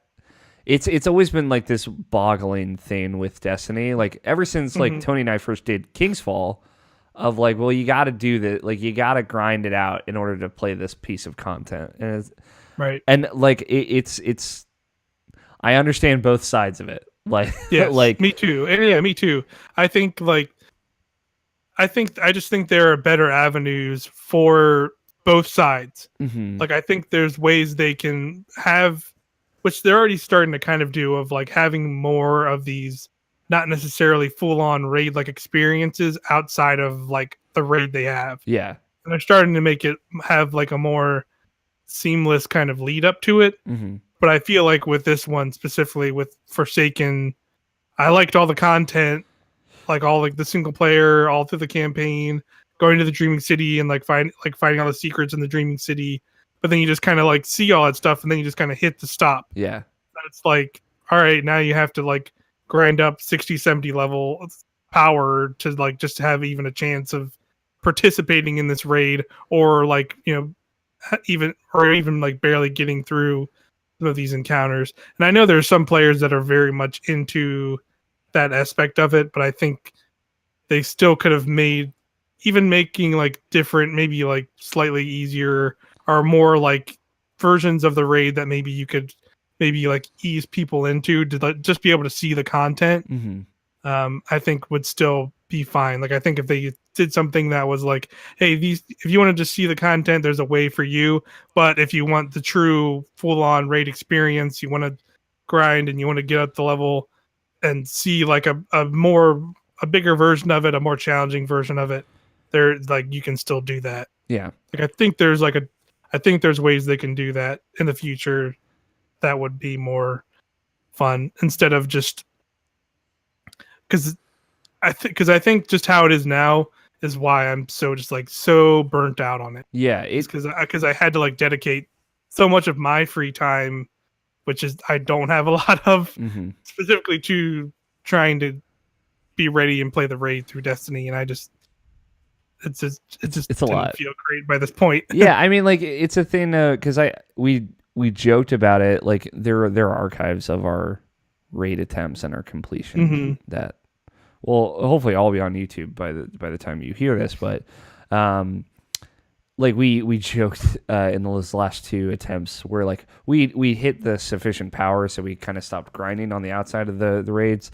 Of yes. Like, hey man, now you're just doing it. Yeah, it's so nice that I played 3 hours of Destiny this week, just hanging out and doing the Dreaming City stuff, which is stuff where there's typically at least one or two parts of it that are brand new for that week, and there's a lot of lore going on. There's a lot of cool dialogue and conversations, and it's also like some of the best content in Destiny stuff. Like because it is different week to week, even though I might be replaying one part of it, like it was a part I haven't seen in like 2 or 3 weeks. So I'm kind of happy to replay it.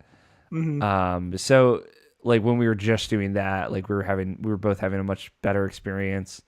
I'm more like I would say if you were like or more frustrated with it, I'm somewhere in the middle, right? Like I don't love it. I'm not like our good friend Jake Palmer, who is fucking deep in, or are the a Raid couple brother, of those a couple of those dudes are like it blows my mind that they were like, wait, like, oh, we're not raiding tomorrow, and I was just like, no,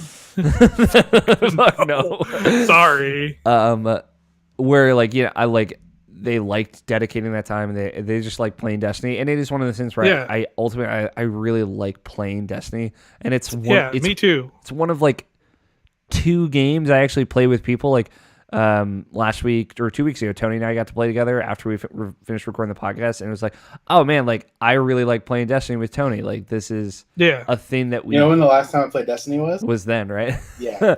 But it was like that was a thing that we did, and like doing it again was like, it was really special to me. Like it is something I look forward to, and it's like this one kind of game that has become so social for me, which they're just, as someone who prefers playing games alone, it is not a thing I get often. So I like that it was firing on those synapses, but I am also like in the camp of like, it was a lot. Like it was a lot of grinding, a little too much, a lot of doing these weekly challenges and like getting a piece of gear that was useless to me. Like I would say it didn't happen a ton. Like it wasn't like the majority of my time that happened, but it was a good like 30 to 40% of it. And it was like, man, that's kind of a bummer. I was still ultimately moving up in number every week and getting more powerful every week. Yeah. But it did kind of especially like after you hit 550 and you're just kind of crawling up. Yeah. And I think that was another thing that like I started disliking more and more as we get up to this higher level, which it's like one thing where I get it, because like by the time you're at that level, you should already have seen and done most of the content that's in the game in the first place anyway. And you're technically raid ready too, so you can do the raid. So you can just do the raid. But I think also just getting to those higher levels, and then how they kind of made it like they basically were like sectioning off like their other content in the game that you might enjoy doing. They kind of make it like pointless for you to do after a certain point. I was just like, I don't know if that's, personally, I don't like that. Like, I think it's, and that plays more towards that, like the raid is the penultimate thing, to level up and just kind of do it over and over again. I think that's more what that content is for. Or that content is more for the people that are looking for that. And I don't necessarily want to talk about like the experience of Destiny in general. I do want to kind of more focus in on like, what did you think of the raid, of that content, of the kind of camaraderie that we built up? What did you like? What was your takeaway from it? Yeah, I mean, it was really cool. Like, it's definitely a different thing than a lot of other, like, you look at like competitive team shooters and all that stuff. Like, Tony was talking about Call of Duty a lot, and like it reminds me of like, even in those games, like there isn't really like, there is like a team aspect to it, but like you can also just kind of, even if you're on a team, you can just kind of fuck off and do whatever. Where like a raid, like the raid in Destinies is very much different. It's very, even in just Destiny alone compared to some of the other stuff in the game, like a lot of that stuff you can just kind of do whatever, where this was like much more like we have to be communicating pretty much constantly through this encounter, or we're just gonna wipe and be done. And like that's definitely an interesting, that in itself is very cool. And just being able to I guess let me reset. I guess having like sectioned off encounters is cool, I guess, but I kind of would have liked something that was more, I kind of, in some ways, is not great as it, some people might not like it, but I kind of like that second section where it was like a constant moving thing. I like that a lot too, yeah. And like kind of like doing a section and being like, all right, that's a section of the raid, now we're just kind of doing whatever. Like I guess that makes sense from a, like, it is a big ass long thing. And so that's set up in a way so you don't have to do it in one single run. Yeah. Even though by now, like, if we were to do it again, I feel like we could easily get through it in like, an hour or two, compared to, multiple Sunday afternoons. But Yeah, I overall I did enjoy it, but it was I don't know if I would go through all of that grinding again just for another one. Okay. I don't know. I'm not 100%. I think I would just, instead of going in blind like we did this time, I think I would have to go and see it. Okay. Go and see it and be like, this looks really cool. I will put in the time to do it again, just because like that was just so much. Yeah, it's a lot. It's a commitment, right? And like, Yeah, it's and it was more of a like, not that I didn't dislike playing Destiny 2. It was just like I was throwing so many other things in my day-to-day life by the wayside just to do this, and it's more of a like, I don't want to continue to have to do that over and over again. Yeah. I want to just, there was too much Heard of of Black Desert Online. Let me tell you. No, tell me about it. no. Get me out of here. All those things that you were talking about, where your time investment is too much for you. It's all the Multiply time. that time investment by like 38 on a daily basis, and that's Black Desert Online. BDO, man. Takes no prisoners. Yeah, it's a lot. I really, so like, just like having finished it now, like I think it's probably my favorite Destiny raid. Because I would say like there are 2 encounters in it. I guess because people don't include like that final thing that you have to do after you finish the boss at the end. Right. Like people don't include that. So Sure. they say there's 5 encounters, but technically there's 6. To be fair, that last one is very short and it's cool. Yeah. And it goes by quick. But so I would say there are 6 types of encounters in it, and I think there are 2 that are a little throwaway. I think that first one isn't super interesting. Yeah. It is like maybe the most basic raid encounter. It feels like way more like Tony, if you remember the first part of Wrath of the Machine, before you even go in the raid, where the dude shows up and you have to toss bombs at him. It feels like way more like that. Like a very, I liked that. I like that. But even this is like, it is less interesting in some ways. Like, just because it is in this raid, there are no like real, I get times 3 stacks and now I can do this much damage to the boss. Like that's not an aspect of this raid. It is way more of like, you are doing your normal damage to the boss, but you have to work together to make the boss vulnerable and then just dump DPS on it. Even the final boss is like, there are things you have to do, but there's no real like, and now we have a buff so we can damage the boss, right? There's nothing like that. I guess the only equivalent is the third encounter, Morgeth, the gross ogre, where you have to actually collect a buff throughout the encounter, and then you can. Do you think damage. that will be the subtitle for Destiny 3? Destiny 3 : Morgeth. I hope. I hope so. Suddenly Mass Effect, but like I would say the Morgeth, which was the encounter I think we had the most trouble on, just because I think it's just really finicky in a way that I'm not a huge fan of, and I was getting, I think, the most frustrated, and I didn't really get frustrated throughout the raid. Like, we had such a fun team. Like, I think we had so much fun regardless. It was very much reminiscent of like the team that we got together for the Leviathan raid, Tony. Of like, we had such a good rapport with one another by the end of it, like that we were gonna have fun no matter what. But like that first encounter, just because it is very basic, and that third encounter because it is so finicky, I was not into. But everything else I like really liked. That second, like you were saying, the Shuro Chi encounter, the second part is really fucking cool. It like moves at such a breakneck pace, and you have to be like sprinting constantly. That it even there's the vault, which is like this very time intensive part. The fourth encounter, even that didn't feel quite as breakneck.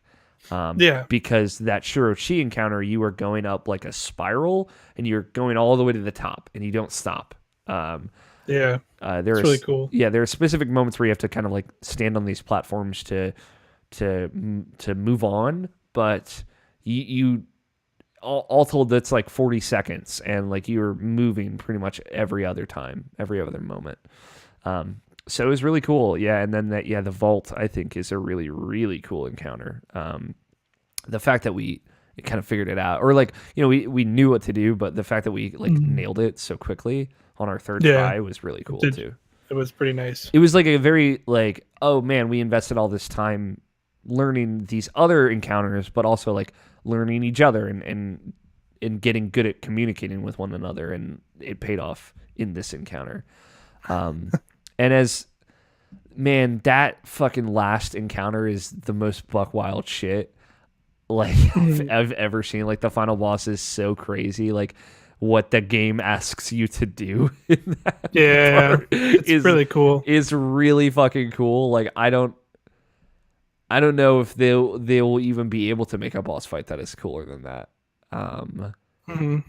And it's fucking rad. Like it is really like the splitting up into 2 teams of 3 and like literally just going to 2 different rooms. Like, and like it's different than the Leviathan raid, where like these 3 people go to the Shadow Realm and these 3 people stay in the throne room, and like they'll reconvene, and it is, you feel more separate than you do in that encounter, and that is really cool.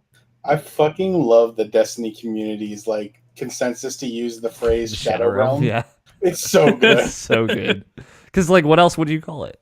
Yeah, it's nothing Shadow else Realm. is appropriate. It's where Yugi's grandfather's soul is. That's where it is. Yeah, I think we had a fun team. We had a great time. It was cool to take you through that, like as your first like full raid completion. When we beat it, it was like really satisfying. Like when we finally did it, like we were so happy. And just like Ren and Jake, the 2 people that kind of play Destiny the most, and Jeff, third person, I would say he maybe not doesn't play as much as them, but the 3 of them play a lot of Destiny, and like they said, like they really hadn't had like a raid group before. They just, like Ren had, like he has his kind of, he's part of like the What's Good Guardians, like the What's Good Game Destiny community. So like they all have like a raid group, but the like Jake and Jeff both said like they mostly played raid attempts with like just LFG, and they never really had like a group that they ran with. And it was like a really different experience for them too, and it was really fun and positive for them too. So and that's awesome to hear. Like we all had a good time. So but I'm glad like you at least enjoyed the raid itself, Mike. Yeah. I know maybe the grind wasn't worth it, but I think I think there's some head shaking going on for audio listeners. I think we took a frustrating situation and had a lot of fun with it. You want to know why the Rational Passions YouTube channel is empty? It's because of Destiny. Because of Destiny. All right. We've been going for about an hour now, a little over. So let's take a quick break. When we come back, we'll touch base with more Mike's games, and I have a couple of games to update on, and then we'll see what Scott's been playing. But until then, we will be back in just a little bit. Choo choo choo.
And also, I hate playing things that aren't heist now.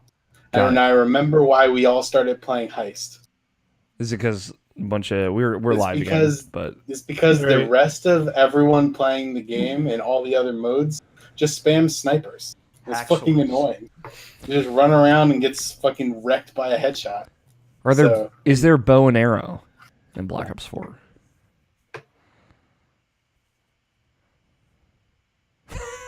I like this. Okay. I said no Doing a while quick- you were asking a quick question. check. Oh, okay. It must have cut out. But that makes me sad. I think like one of the Black Ops 3 like the skins that you use, like they had like powers. You Which should get a score streak that's just like a hot vape rig. yeah, dude, you just rip fat cotton and it just like puffs out smoke in front of you. Yeah. And that's it. That's it. It's the Call of Duty experience. It's true. All right, let's do this. Hey, welcome back. Welcome back, guys. Hello. Hey. Mike, what other games you been playing? Excuse me. Yeah, so it's been nice to now not having to play Destiny 2. Mm-hmm. It's opened up a lot of free time. So I've actually played a bunch of stuff. But I don't know about you guys, but like after I play kind of like a big kind of game like that, there's just like a lot of stuff going on. It's like dense. There's a lot of stuff. I kind of like to like move to smaller games and just kind of bounce around to a bunch of smaller stuff. So I have a lot of smaller stuff. One game in particular I wanted to talk about. There's a video on Irrational Passion's YouTube channel for the Indie Highlights video series we do. Mm-hmm. I highlighted this video in there. I just want to talk about it again because it's really cool. I think it's called Planet Alpha. So it was made by 3 guys, but just like 3 dudes. I think they're in like Sweden or something. I'm not sure if they're like ex-developers from there. I didn't look that deep into it, but it's literally like the game like opens and then like you're like kind of like this looks like you're kind of like an astronaut who's like stranded on this weird alien planet. And you're like walking across the desert and like a bunch of names pop up on screen. It's just like 3 dudes who made the game. Mm-hmm. And then it's kind of like it's like a 2D kind of puzzle platformer. Like the closest games that I've kind of come to mind when playing through it were like stuff like Limbo and Inside and games kind of like that. But I would say it's way more of like it's way more just like visually impressive than either some of those games are. And even those games have like a cool like visual look to it. I would say this one does too. It's a very like bright, vibrant, like you're on this like alien planet. It's like beautiful. Like one of the first opening scenes of the game you see is like you come out of this like cave area and you just open up to what looks like the scene from Jurassic Park. Mm-hmm. Like when you just like it's like this big vast foresty open plain areas. There's like even like big brontosaurus looking alien dinosaurs in the background and stuff. And it just kind of keeps going from there. There's pretty simple mechanics, like in terms of like gameplay stuff. You're kind of moving and pushing blocks. You eventually get the power to like basically change the time of day, like night. Like it kind of like it's a really cool effect where you basically are like holding down one of the triggers to either go like up till evening or into night, or back down to like daytime, nighttime, and you can see like it like spins like the whole background around as like the day cycles. It's a really cool effect, and it's just like a really visually impressive game. It also does like a really cool.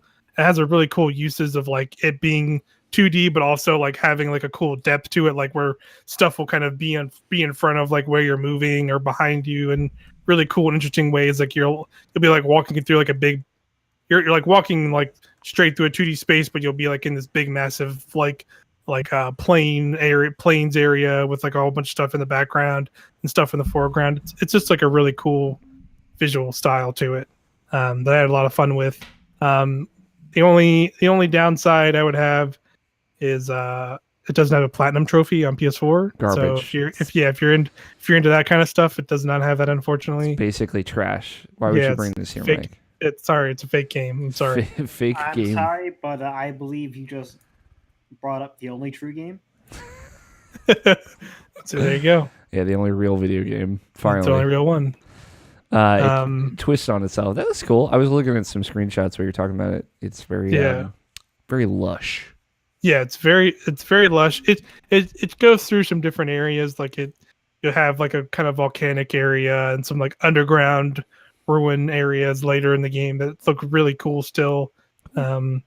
It's really neat. Like I would say if you're into those kind of 2D puzzle platforming games, like in like a similar vein to like Limbo and like Inside and stuff, where there will be a lot of moments in the game where you kind of don't know necessarily what you're going into, and then you just kind of die. And you're just like, oh well, okay, then it'll start you over. It's pretty generous with that stuff though. It's pretty quick in and out overall, so it's not Playdead-esque. High praise, Mike. Praise. I enjoyed it quite a bit. Cool. It's in that indie highlights video on our YouTube channel, Irrational Passions. Mm-hmm. If you want to see it like in action. It's a cool video series that I feel like you started very spontaneously, but like I feel like it's a really cool series. It's pretty much all it was. Yeah. And that was really cool, and I think it's on everything too. So I played it on PS4. I think it's on Switch and it's on PC and Xbox and all that stuff as well. It's really cool. Another game I played, which I actually just beat earlier this week. I'm thinking about doing something with it. I don't know yet. It's called Time Spinner, and it's another one of those Metroidvania kind of games video games that have been coming out in 2018. Yeah, a lot of those.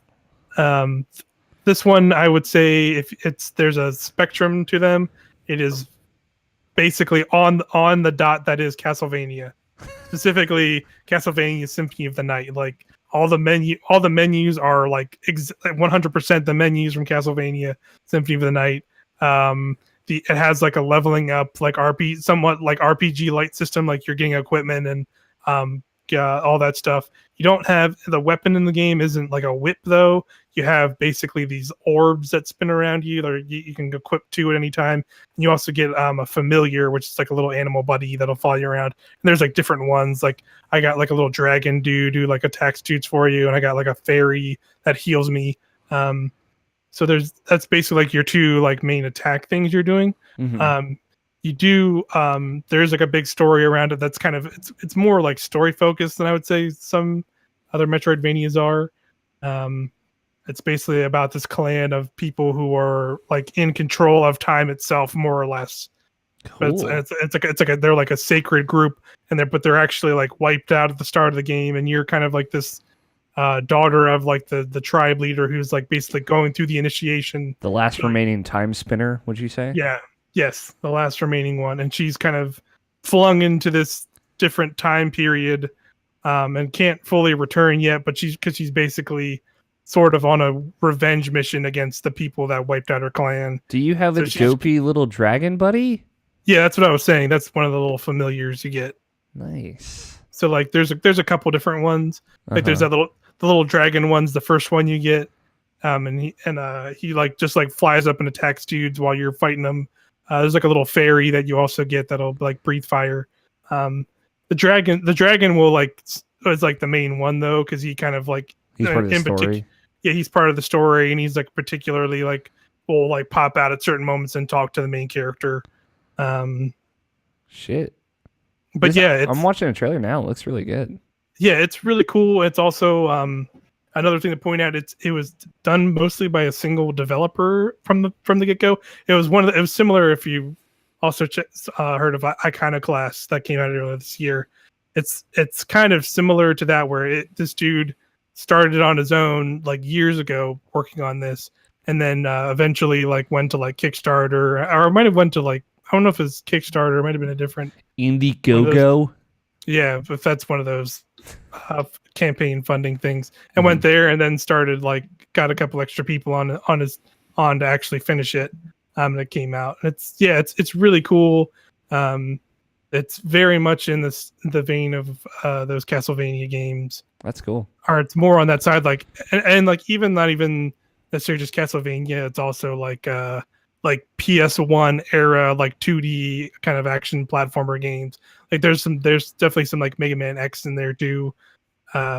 So yeah, I really enjoyed it. It's a really cool game. It's on I think right now it's just PC and PS4 though. I don't think it's on. Dude, this motherfucker's on Vita. Else. Yeah, I think that. Yeah, that's right. It was Vita as well. Long live the Vita. Yeah, this looks good. Yeah. Is it? Let me ask you a question, Mike. Is it good? It's good. Okay. Is it great? Another question. Is it fun? Is it fun? It's good. It's fun. It's great. Okay. I might check it out. I feel like I got one more in me this year. Like I would say, I honestly hadn't played like the biggest ones that came out this year in terms of Metroidvanias. Like I think like Hollow Knight's up there and Guacamelee 2 and the one that came out on everything, the roguelike. God damn it. Dead Cells. Dead Cells, yes. Yeah, I played a bunch of Dead Cells. I kind of dropped off on it, but I do want to get back to that. But I would say like that Time Spinner and the one I brought up earlier, I kind of classed like my personal like ones I really liked this year. They're they just not even just like this year, like in general, like. Oh God! You just die on camera. Just died. They just are. They're a little bit more. Both of them are a little bit more story focused compared to a lot of other Metroidvanias. Yeah, but they tell really cool stories with really cool and different characters. And they're just really fun. They have like a really cool use of like Metroidvania style mechanics of like getting new abilities, and all the abilities are really cool and kind of really are feel unique in like a genre that has like a million of those kinds of games with different crazy abilities. Yeah, I realize I have a code for Death's Gambit that I still haven't redeemed. I heard that was one of the weaker ones. Yeah, I would say that. But I don't know. Chasm was also pretty weak. I like Chasm. I think it's just like if you're going to compare it to a Hollow Knight, for example, like there's no comparison. But I think Chasm is very much like it's a very Symphony of the Night game. Like it like when you hit the sword and he does the thing, like he swings it out, I'm like, boy, this feels exactly like Symphony of the Night. Right. Which is fine. I just like, I think on the spectrum, I am closer to Metroid than I am Castlevania. Yeah, and I generally am too. Which is like, I think I've found things, like I like Symphony of the Night. I've never finished it because I usually just kind of taper off, but I it's not that I dislike the same kinds of games more in that direction. It's just, depends on the mood. Me too. I generally lean more towards the Metroid style ones too. Which is why I think Hollow Knight really worked for me, because I feel like it is very much in the Metroid camp of things. Same for me with Iconoclast. Like that was much more Metroid-esque in some ways. So I like that a lot. What else you got? So I've been playing a fun mobile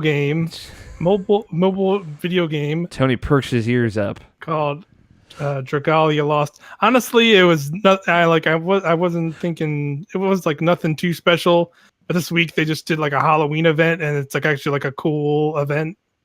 I'm loading it up now. Yeah, this is Nintendo's original IP. Yeah, so this is game. like they teamed up with Psy Games, which are like I think they're like massive mobile game developer from like more so in Japan. Like a lot of their games are way bigger in Japan than here. So I think this is like them teaming up with Nintendo to try and get that more over here. But I think it's also like more also is very much Japan.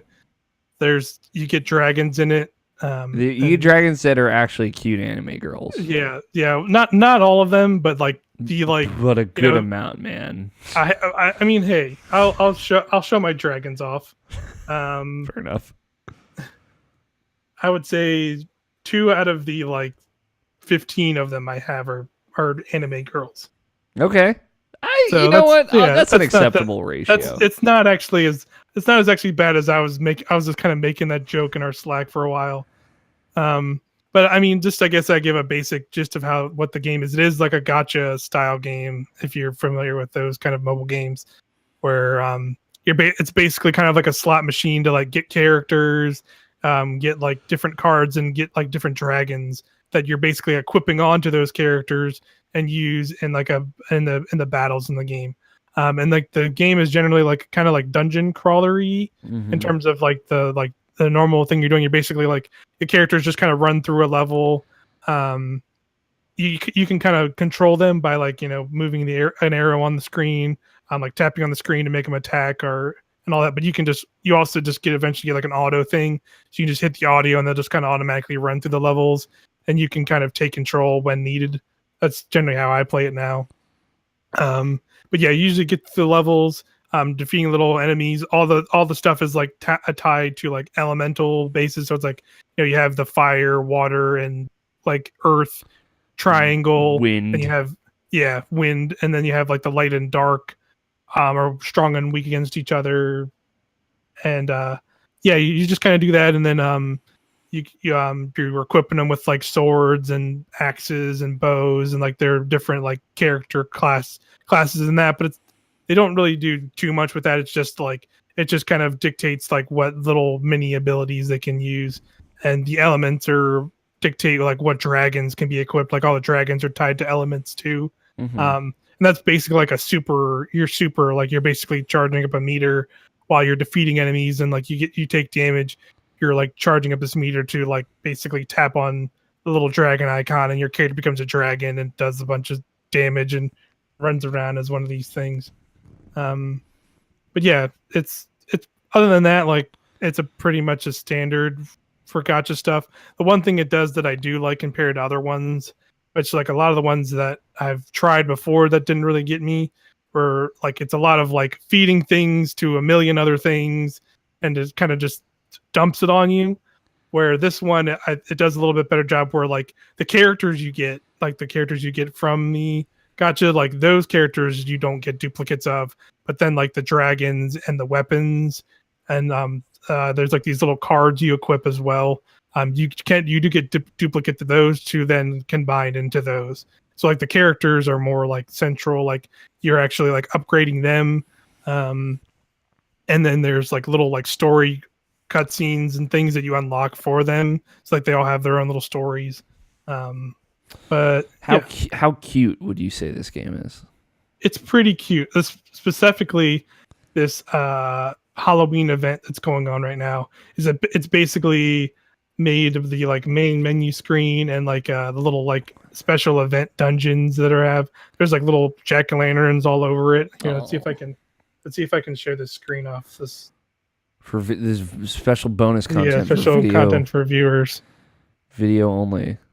Like there's like just like a bunch of little. It's probably hard to see on the. I get the gist of it. I see some jack-o'-lanterns. Yeah, and see there's a little dude. Yeah, this is like the main screen. Like basically, like it'll show one of the characters you've unlocked up to this point. Okay. Just like jumping down this road, and like he's passing by other characters you've unlocked, and they'll like say a little voice line. That's cute. And there's a really good. It has like a really good song as well. I don't know if I can play that too well over this. Yeah, let's. Here we go. You hear their voices. Maybe if I can go to a menu that doesn't have them talking. It just stops. I really like this in and out. Is that what it's doing? Let's see if it's... Yeah, it keeps cutting in and out. I think Discord doesn't want you to play audio. Yeah, it's fine. Seems jolly though. Yeah, it's very jolly. It's like I wouldn't say like if you're into those kind of gacha games, if you already have one you really like, I don't think this is going to be one that suddenly is like, oh my god, I need to go play this instead. But it's cute, it's fun, it's simple, it has a good production value because it is Nintendo partnered up with it. Cool. You mentioned that you were playing it, so it's good to hear. Ben Moore talked about it on a frame trap that I've been listening to this today. Here, I can show you. I'll show you one last thing, because the Halloween event, there's a Halloween dragon, and of course the Halloween dragon is a cute little goth anime girl. Jesus, it's not like I think Tony just activated. Here, hold on.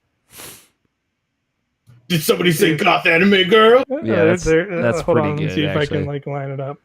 Yeah, she got like a tail and like wings, and like this, like I don't know if you can see that too well, but like you can have it like turned on, so like when you tilt it, it like tilts. Yeah, no, I see it. That's cool.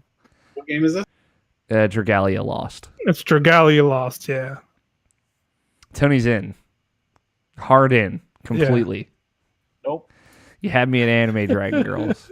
I already got Azure Lane, dude. I'm good. It's true. You're Bullshit, covered. bro. Yeah, that's what I'd say. Ultimately, like if you're already into those gacha style games, then you have one. We all got Puzzle and Dragons. Yeah, We're set. Yeah. Basically, if you already have one you like, this they'd be like, oh god, fuck all these other ones. Check this out. Fair enough. Like it's fine.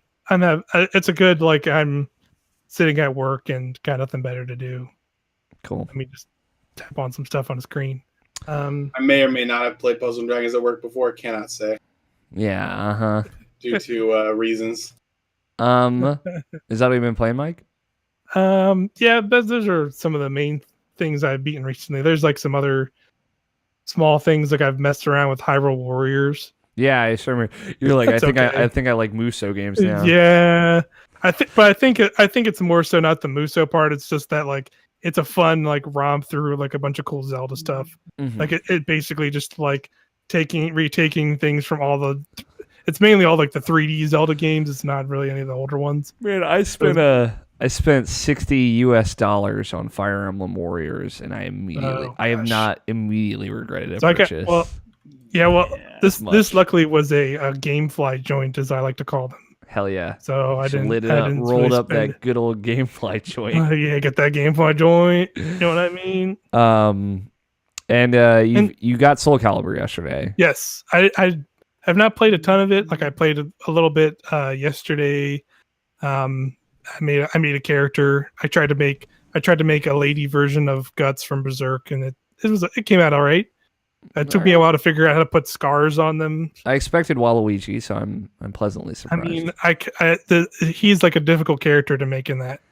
Yeah, but he's out there. You know he is. I'll probably just find like one that's like one of these, like because you can also download characters that like people make. Cool. That's what I was going to ask.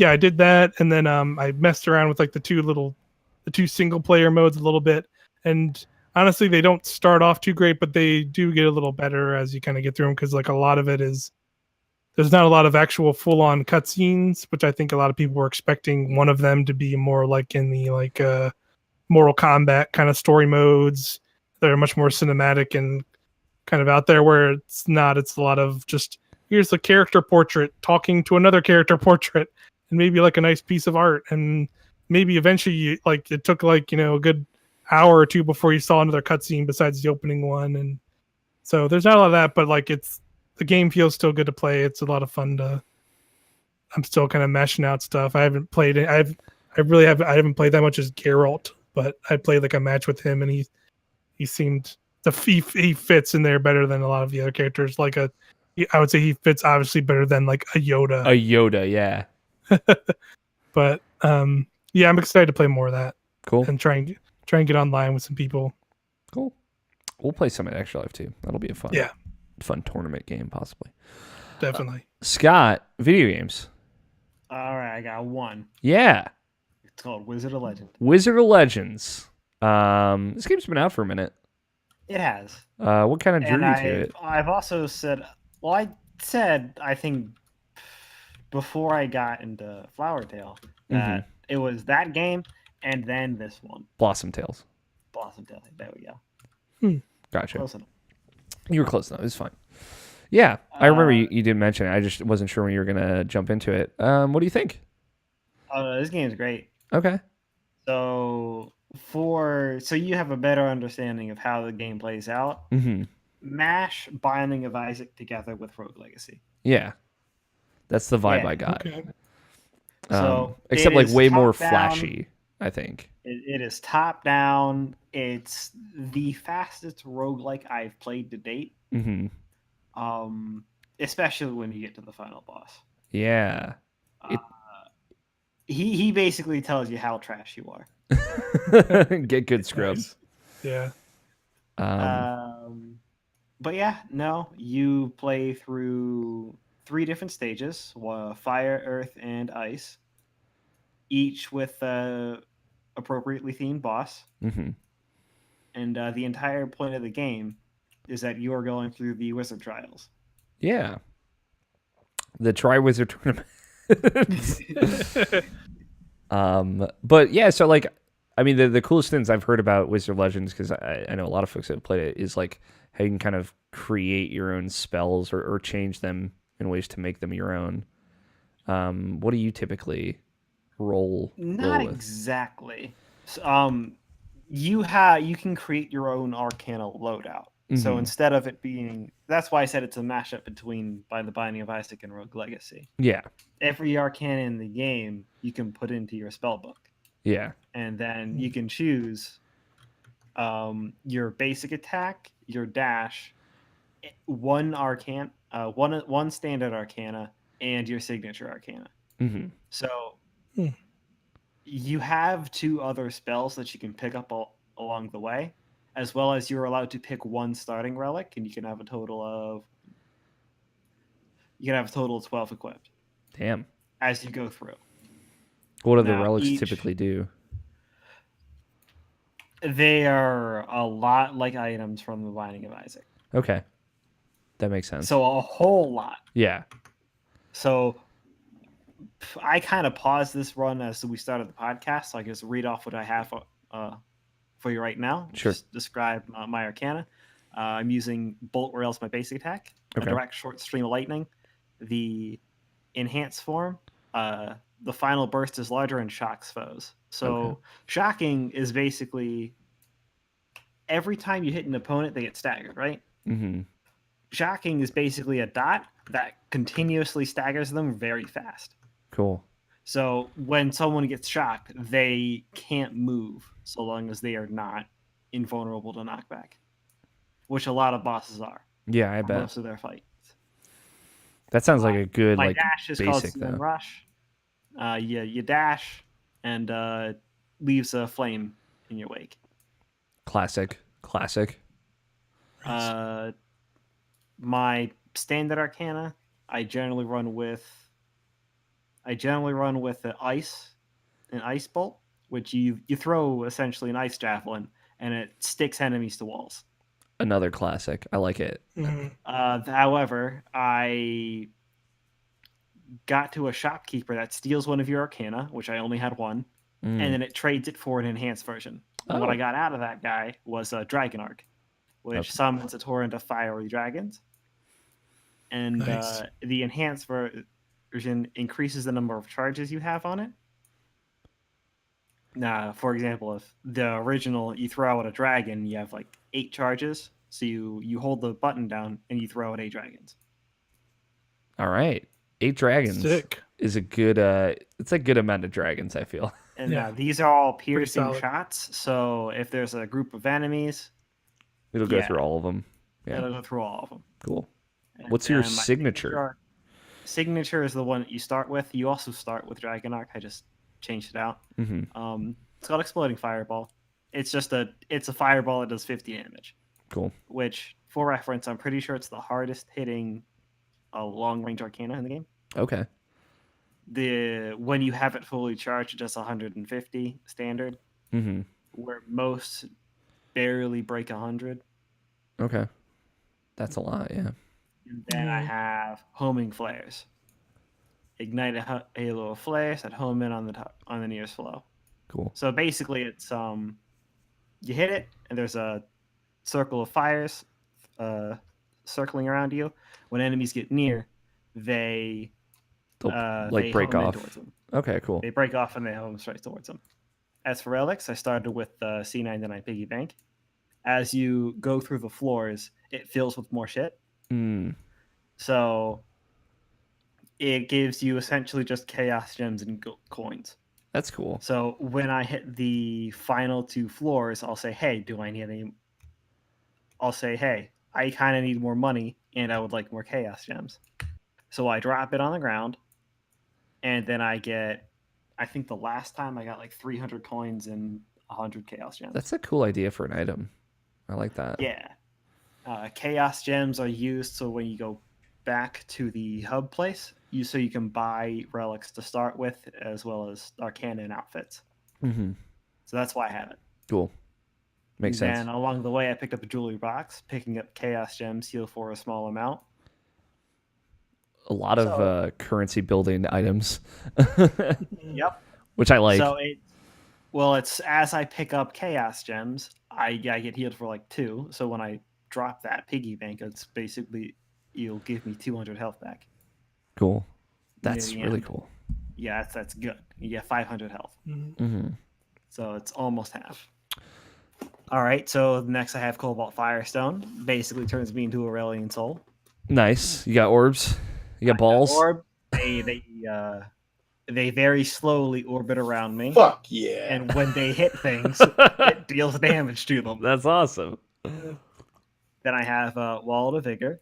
It enables me to purchase items with my HP, which is very good because every relic merchant, which is on every floor, not all shops are. Mm-hmm. You have the relic merchant and you have the Arcana merchant, which are on every floor. Okay. He sells you a health potion. Okay. Now they cost 100 gold, and the ratio from health to gold is 1-to-1. Got it. Those potions heal you for 250. Oh. So if you can basically pick it up every floor after you've drained your wallet and still gain a hell of a lot of health back. Yeah, that's a cool way to work this system. Mm-hmm. And I picked up a relic rewards card. Mm-hmm. Because right next to it was a merchant's card. The relic rewards card drops 25 gold from the relic price. Okay. And the merchant's card increases your damage based on the number of relics in your inventory. Nice. Yeah. I like that. I like items where you can kind of combo them together like this. That's cool. I guess my main question for you, Scott, is like when you're doing a run, do you typically switch it up or do you kind of stick with what you're more comfortable with? It is. You can kind of go for a build, but you start with unenhanced forms of just about every spell except for your signature, as well as you get to start with 1 out of 12 relics that you can have. Yeah. And by the end of the game, you can pretty much guarantee that you fill all of your relic slots. Okay. So you can go for a build, but most of the time, if you're not working with what they give you, and if you're not switching it up as you go along, you are going to end up failing your run. Okay. That's good to hear. Cool. I think the coolest thing about Wizard of Legend that I've seen is just like, again, how flashy it is. Like it seems like really fast paced. It's flashy and it's way too fast. That's cool. Like there are enemies in the first 2 sections that at this point in time I shouldn't be getting hit by. But as I'm throwing out an attack, because I threw it out at the wrong time, there is very little room for me to get out of the way of somebody else's attack. And I always underestimate how fast everything is. Yeah. Because I assume because you're fast as fuck in this game that I can get out of the way. But they're just as fast, which is very off-putting the first time you play. That's cool. Though I think that sets it apart in a cool way. Yeah. Here's the big thing. Yeah. You know the dash you have? No iframe. Oh no. My nightmare. Dark Souls 2 is returned. That's so there's cool. An item that you can get to make it an iframe. Ooh. Like the entire thing. Game changer. Yeah. I like that. And I had it once. And it was nice. And it was so broken. It's like the flippy ring all over again. That's cool. Cool. Anything else you want to say about Wizard of Legend or? Not too much. I mean, I can kind of describe what I meant by the final boss tells you how trash you are. Do you is it one of those things where you fight the final boss right away and then he sends you back to the beginning? No. Okay, good. No, it's one of those, oh, hey, this is easy. Well, wait. See my final form. Yeah, you haven't even seen my final form yet. Nice. I love that. So he starts out as kind of a blob in the middle. He's got a protective thing around him. You have to drain the protective health bar down around 4 times. Mm-hmm. Depends on how much damage you have, really. At that point in time, I had to do it 4 times. Okay. And then that one was pretty easy. He hit pretty hard because, of course, he does.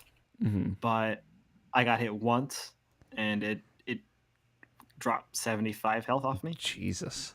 Yeah, 500 immediately dropped you off 75 off of you. Almost a whole fifth of your I health. was not at full health because you, from the final boss to the floor before, you're going the hardest stage boss that you can fight straight to the final boss. Nice. And Wow. that every time, I guess I should preface this with this, it's each stage is not set. So you could go, any of the stages can be in any order. Okay. You can go fire. Yeah, you can run into the fire boss, the water earth boss, at any time because it's random. Okay. And every stage that they go up, they get new abilities and they get faster. Mm-hmm. They don't just do more damage; they get faster. Of course. Right. It fits for the way this game plays out. Right. So by the end of those runs, I am like, what the fuck is going on? 'Cause it's way too fast, and they do have a window where that you can stagger them and do a bunch of damage, because otherwise a melee build would not be possible. Yeah. Okay. But that window gets smaller and smaller. Mm-hmm. And by the time you get to the final boss, who then acts as a mage, all hell kind of breaks loose.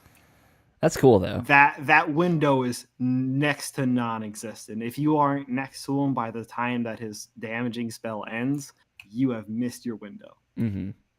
I like the kind of frantic nature of that though.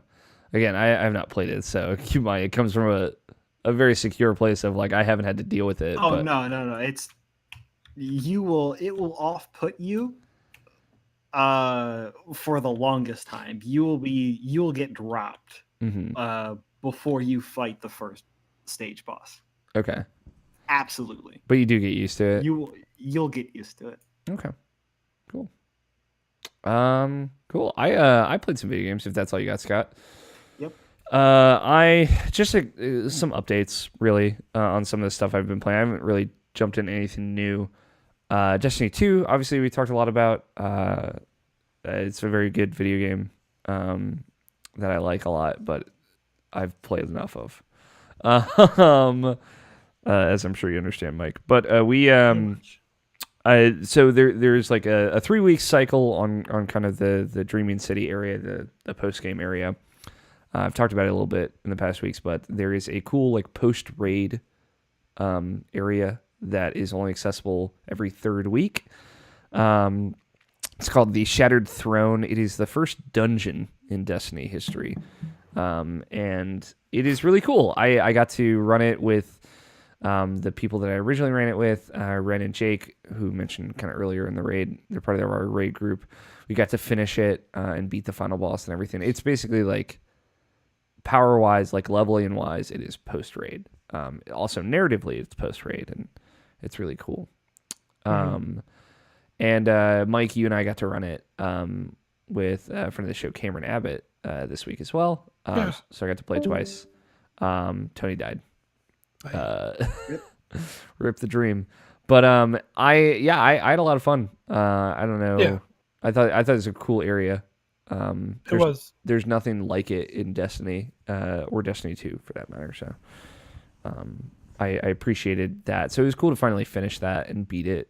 And it's got like its own mechanics. You can get a very rare exotic weapon from doing just that dungeon a couple of times, which we got for you, the Wishender, which is a cool bow. And there's 2 boss fights in the dungeon, and they have like their own interesting mechanics. They're not like crazy. They're not raid complicated, but they're like half measures in a weird way. It's cool that there's a piece of content that you are supposed to play after the raid.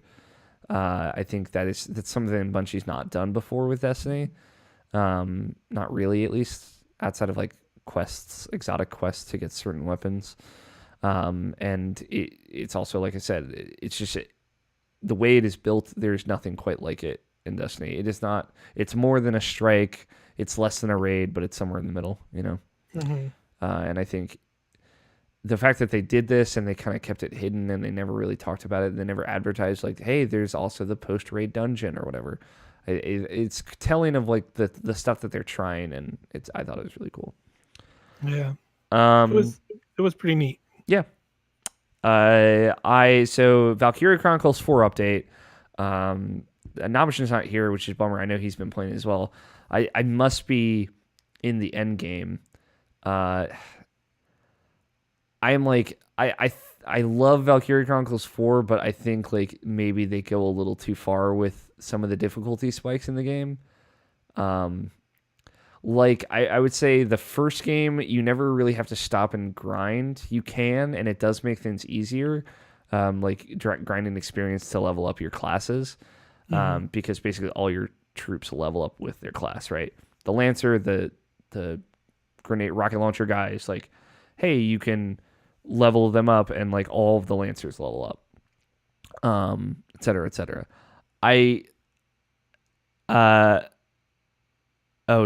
As an update, Tony's power went out in his room, so he said he probably won't be back.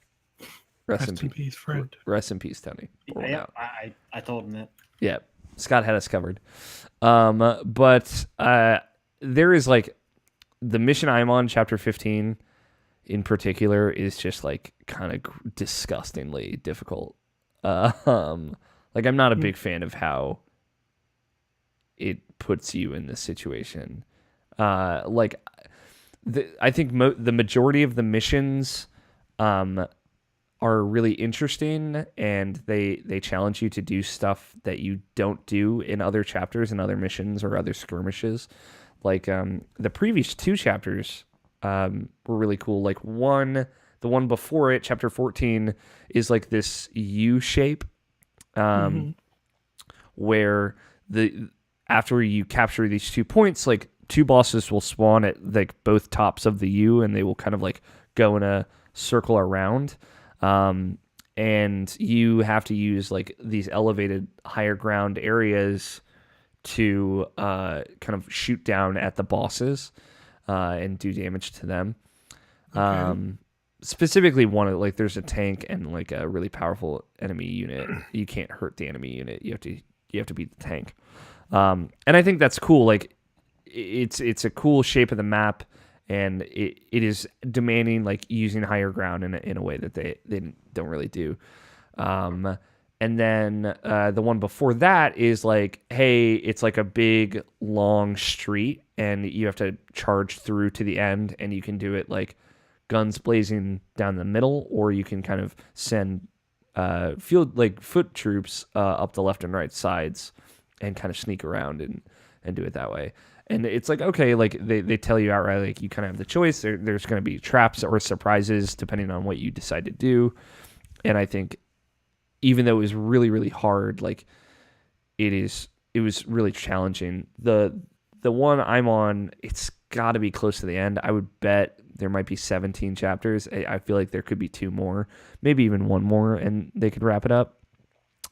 But it starts it's like a big circle, and then a smaller circle in the middle with like little connecting paths to the outer ring.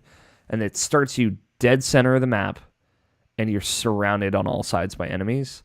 And there's a boss coming at you from the top and a boss coming at you from the bottom. And just like the mission before, you have to beat the tank. Oh, Tony, you made it back. I'm here. Your power came back. Yeah, I don't know if it'll stay back. We'll see. Track is safe. That's what matters. But I don't know. It like throws you into this pincer. They call it a pincer attack. What did you say, Scott? We got to count them in, don't we? Oh, is your audio still recording, Tony? No, dude, I lost my whole setup turned off. Oh shit! Did you? Can you recover the audio that you had before? That's what I said. Oh, I did. Like, listen, man. I'm like firing on one cylinder. And he's like, "Oh, track's good. That means it's still recording, even though the computer turned off." Yeah, it's working, right? Are you ready? Yeah. Cool. 5, 4, 3, 2, 1. 0, -1, -2, -3. Tony didn't die Negative after 4, all. -5, -6. We're He here. lives. He lives. Anyway, yeah, this level in Valkyria Chronicles is very hard. It just like, I don't know. There are aspects of like the way the grunt enemies will scale up as the chapters go on that seems like disproportionate to how you are scaling, and yeah, it's just I've increasingly like gone into a mission and like just failed it outright and had to like replay it multiple times, where like I think it is more interesting with strategy games that maybe every now and again you will fail a mission and have to replay it, but it's more like you're thrown into a mission and you kind of have to put together a strategy to get your way out of it. And you, even if you don't necessarily do it well the first time, you still get through it. Where I feel like you were like just throwing yourself at a brick wall until it kind of starts to crack here. And it is getting more and more and more difficult, where I think like they hit a pretty good difficulty level at around chapter 12 or 11. And it's just like they keep ramping it up, where I think they could have maintained that, but changed the mission structure a lot more. Which, again, like I said, they did a little bit of that, but they just keep escalating it. And it is more frustrating than it is enjoyable at this point. And that is like not where I wanted it to go. There's like one mission in particular from the first game. I think it's like chapter 15 or something, that from Valkyria Chronicles 1 that this mission in particular reminds me of, and it sucks. But it's the first time I've really, really kind of ground to a halt with it. For the most part, I've been able to get through it. So I would say I'm still having a good time, but it is the way difficulty has changed in the end game is kind of a bummer, which sucks. But I think overall it is still a very good experience. And the other thing, just a little bit more Assassin's Creed Odyssey. Man, like I hate to be the guy that is like not having as much fun with the thing as everyone else is, which is just I feel like that's where I was with God of War, that's where I was with Spider-Man, and that's where I am with Assassin's Creed Odyssey. And I just like I don't like to be in that position, but they're just so like, you know, Assassin's Creed Odyssey is very much an RPG, and that's great. That's fine. I think the thing is when a lot of people have been saying like, oh, it's like The Witcher 3, but it's like, it's just not as good. And I think it was the same situation with Origins, right? Where like, oh, like they took after The Witcher 3, and it was cool in Origins because it was the first game I ever played after The Witcher 3 that was like, oh, this like was clearly inspired by this game. So it was kind of like cool to see some of those ideas implemented outside of The Witcher. So like second go round, I feel like it is like a step down from Origins in a lot of ways. In a lot of ways, it's a step up, like narratively, writing, character-wise. I think generally, I don't really give a shit about most of the NPCs that I meet. Some of them stand out, but like I think they're written better and they're more colorful and they're more interesting. And Cassandra herself is awesome and super well written and great in every way, shape, and form, which is great. Whereas like Bayek was, I think, very good but hit or miss sometimes, protagonist to protagonist. But it's one of those things where like one of the quests I got is like, hey, kill this legendary boar, and I'm like, okay, cool. And I go to the boar's lair, and I'm like just hitting this boar with my sword like over and over and over and over again. I'm 2 levels higher than this level 13 boar, and I'm like, why is he like taking out like a full third of my health bar every time he hits me? 2, why do I have to hit this 4,000 times? And the thing is, it's like anytime I get in combat, I'm like, cool. It's just a lot of me just hitting these guys over and over and over and over again. Like anytime you fight, there are normal enemies which are fine, and typically, like if you sneak up on them, you can assassinate them in one hit.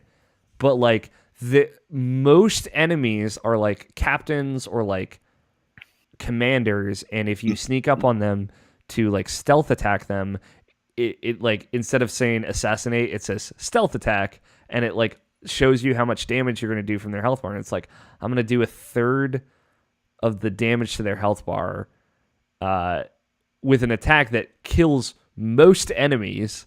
And then when you fight them and you're just hitting them with your sword, you're just doing like barely any damage.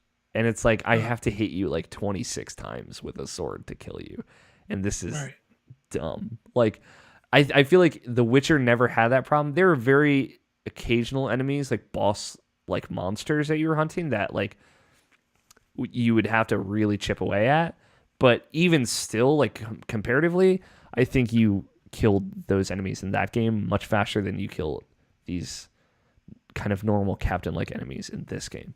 And that's a bummer. I am constantly baffled at why I have to hit enemies so many times before they die. And like there's no part of that is contextualized, and I don't necessarily, like I said, it's an RPG. I get it. I think that's fine. I just like, it also means I'm not having a good time fighting enemies normally, and that sucks. And I think like, I don't know, that is probably like my biggest issue with it is like, I feel like I am constantly having to just slam a weapon against enemies over and over again before they die. And it's everywhere I go, every fight I'm in, constantly, always, it is what it feels like. And it is miserable. Like where I'm enjoying so much of the game of like, it looks great. Exploration is great. The world is great. Some of the quests are super fun. I like the loot system. Anytime where I have to like fight a dude, which is the majority of an action RPG, it sucks. It's like, man, that really like, it takes the wind out from the sails for a lot of this. And I don't know, no one else has been talking about it, so maybe it's just a me problem. But it really feels like I'm forcibly climbing a brick wall with no handholds every time I get into a combat situation. And it's like, every time I get out of stealth, like where for the most part stealth attacks will do one hit kill on like most of the regular enemies. Like every time I get out of stealth, I'm like, this shit again. And I just feel like that's the wrong takeaway to have from the game. I haven't like gone out and sought out any reviews of it though. I'm really curious. Maybe I'll watch a couple of video reviews and just see if anyone else is talking about this. I think it's, like I said, like the setting I think is really interesting. I really don't care that much about I think the central story, because it involves Cassandra so much, like I am invested in, but like I really don't care about a lot of the ancillary characters. And my other big issue I'm having right now is like the game is throwing a lot of moral choices at me, but I'm like so uninvested that like it really doesn't matter to me.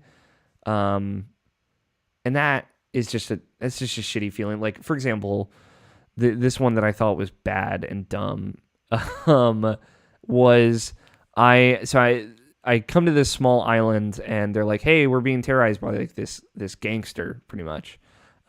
He's like roughing up all the people and extorting them for money and talking about taxes that aren't real.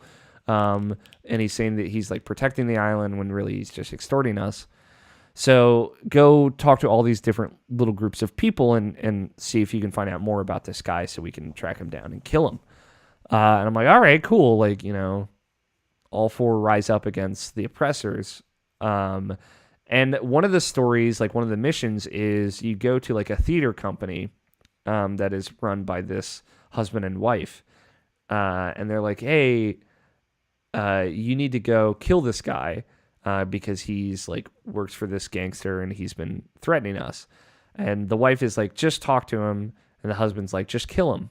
And I'm like, all right, cool. I go there and I try talking to him and he's like, fuck you. And then it turns into combat and I kill him. And then I come back and more gangsters, more of these like ruffians they have the husband and wife on their knees. And the big thing is here, like they have like 6 children or whatever. It's relevant to the moral part of the story. And the gangster guy, the thug is like, all right, you killed my boss. I'm going to kill one of these people. You can decide who lives and who dies. And he's like, kill the husband, kill the wife. Or the third option is, no, I'm going to fight. And I'm like, well, I'm not going to choose which of these people to kill. So I'm like, cool, I'm going to fight. And then like his guys like kill both the husband and wife. And I'm like, this is stupid. like that's all I could think of. Like, I never cared about this, and every decision here sucked.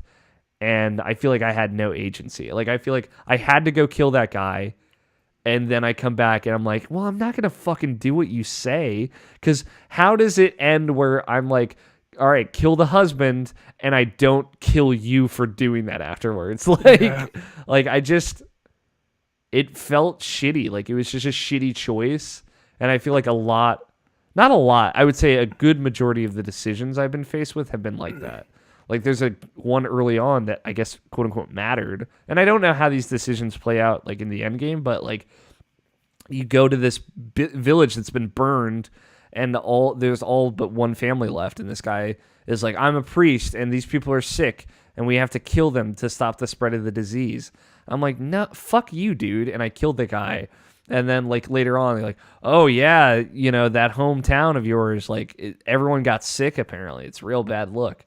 I'm like, well, I don't know. Like I feel like I'm being punished for trying to help people. And maybe that's the point, but it's not like, I don't feel like I've taken some grand lesson out of it. I think, yeah.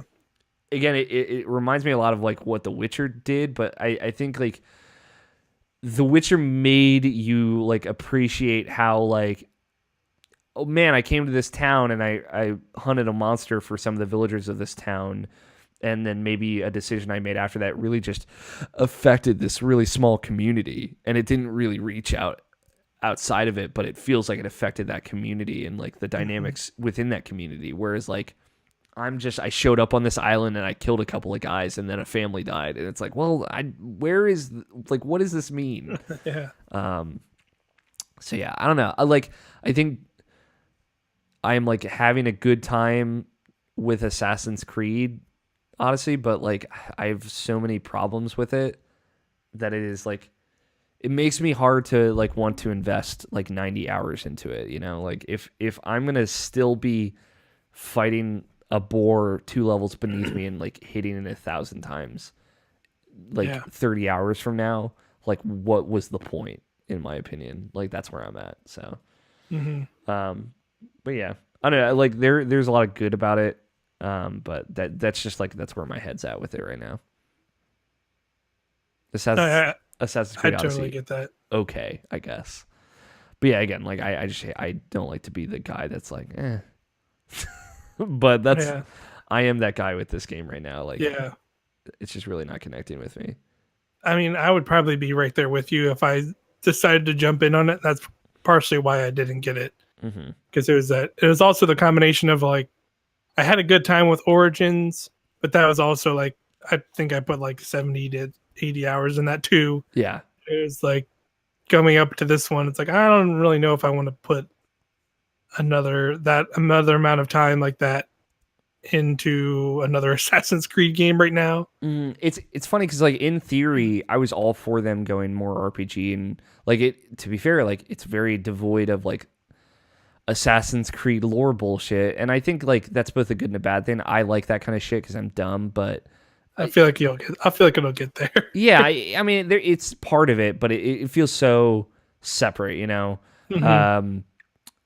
So like it's cool. I'm like a cool badass warrior lady just on a odyssey through Greek mythology. Like that is the game, as opposed to all right, but well, I'm there is like I am also playing that lady from Assassin's Creed Origins in an Animus the whole time. Like that is the truth behind what I'm doing. But they specifically, like, there's been one scene outside the Animus where it was like maybe 5 hours into the game. She's like, "Hey, if you're going back in, I think you're probably not going to be able to come back out for a while." I'm like, "Cool," and it's very much them.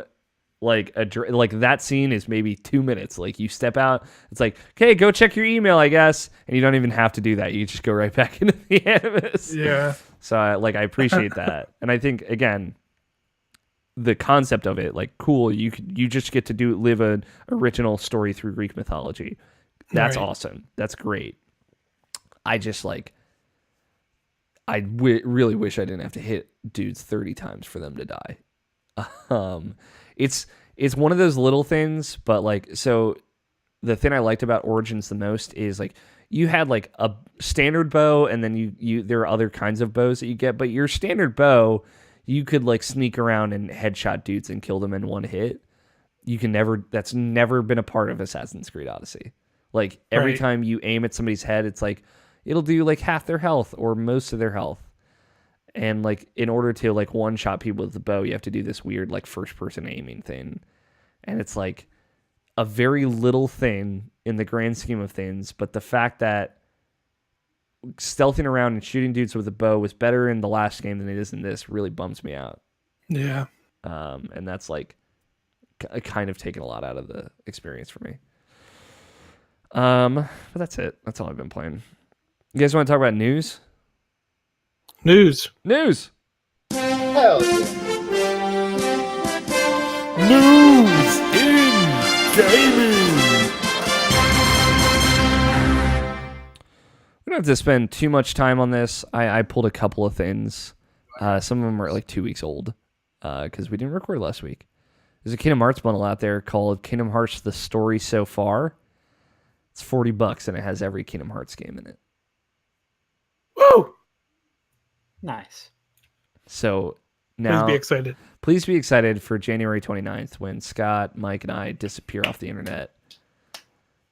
Oh yeah. And Scott White, all Scots, Mike, myself, Nobishin, we all disappear to reconvene as the Council of Kingdom Hearts loreologists.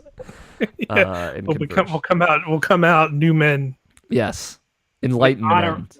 Honorary Scott Graphius. Yeah. Scott Graphius, honorary Scott. But yeah, we'll come out. We'll probably all come out Norded, to be honest. It's gonna get the bright yellow eyes going, and then dude. out my hair. This was announced last week, so again, it is not like hot off the presses news. Not that it was really at the time, but Sony kind of unceremoniously said, "All right, you're going to be able to change your PlayStation Network names, I guess." But here's the thing: it like sucks. So here's what this is like the PlayStation blog post. This is a feature people have been asking for over a decade, actually, which is silly to say. It's something you could always do on Xbox Live as of the 360 era for a small fee, which there will be a fee for the PSN name change. Your first name change is free, and after that, it will cost $10. But if you're it's a lot of money. It's a lot of bones to change your name.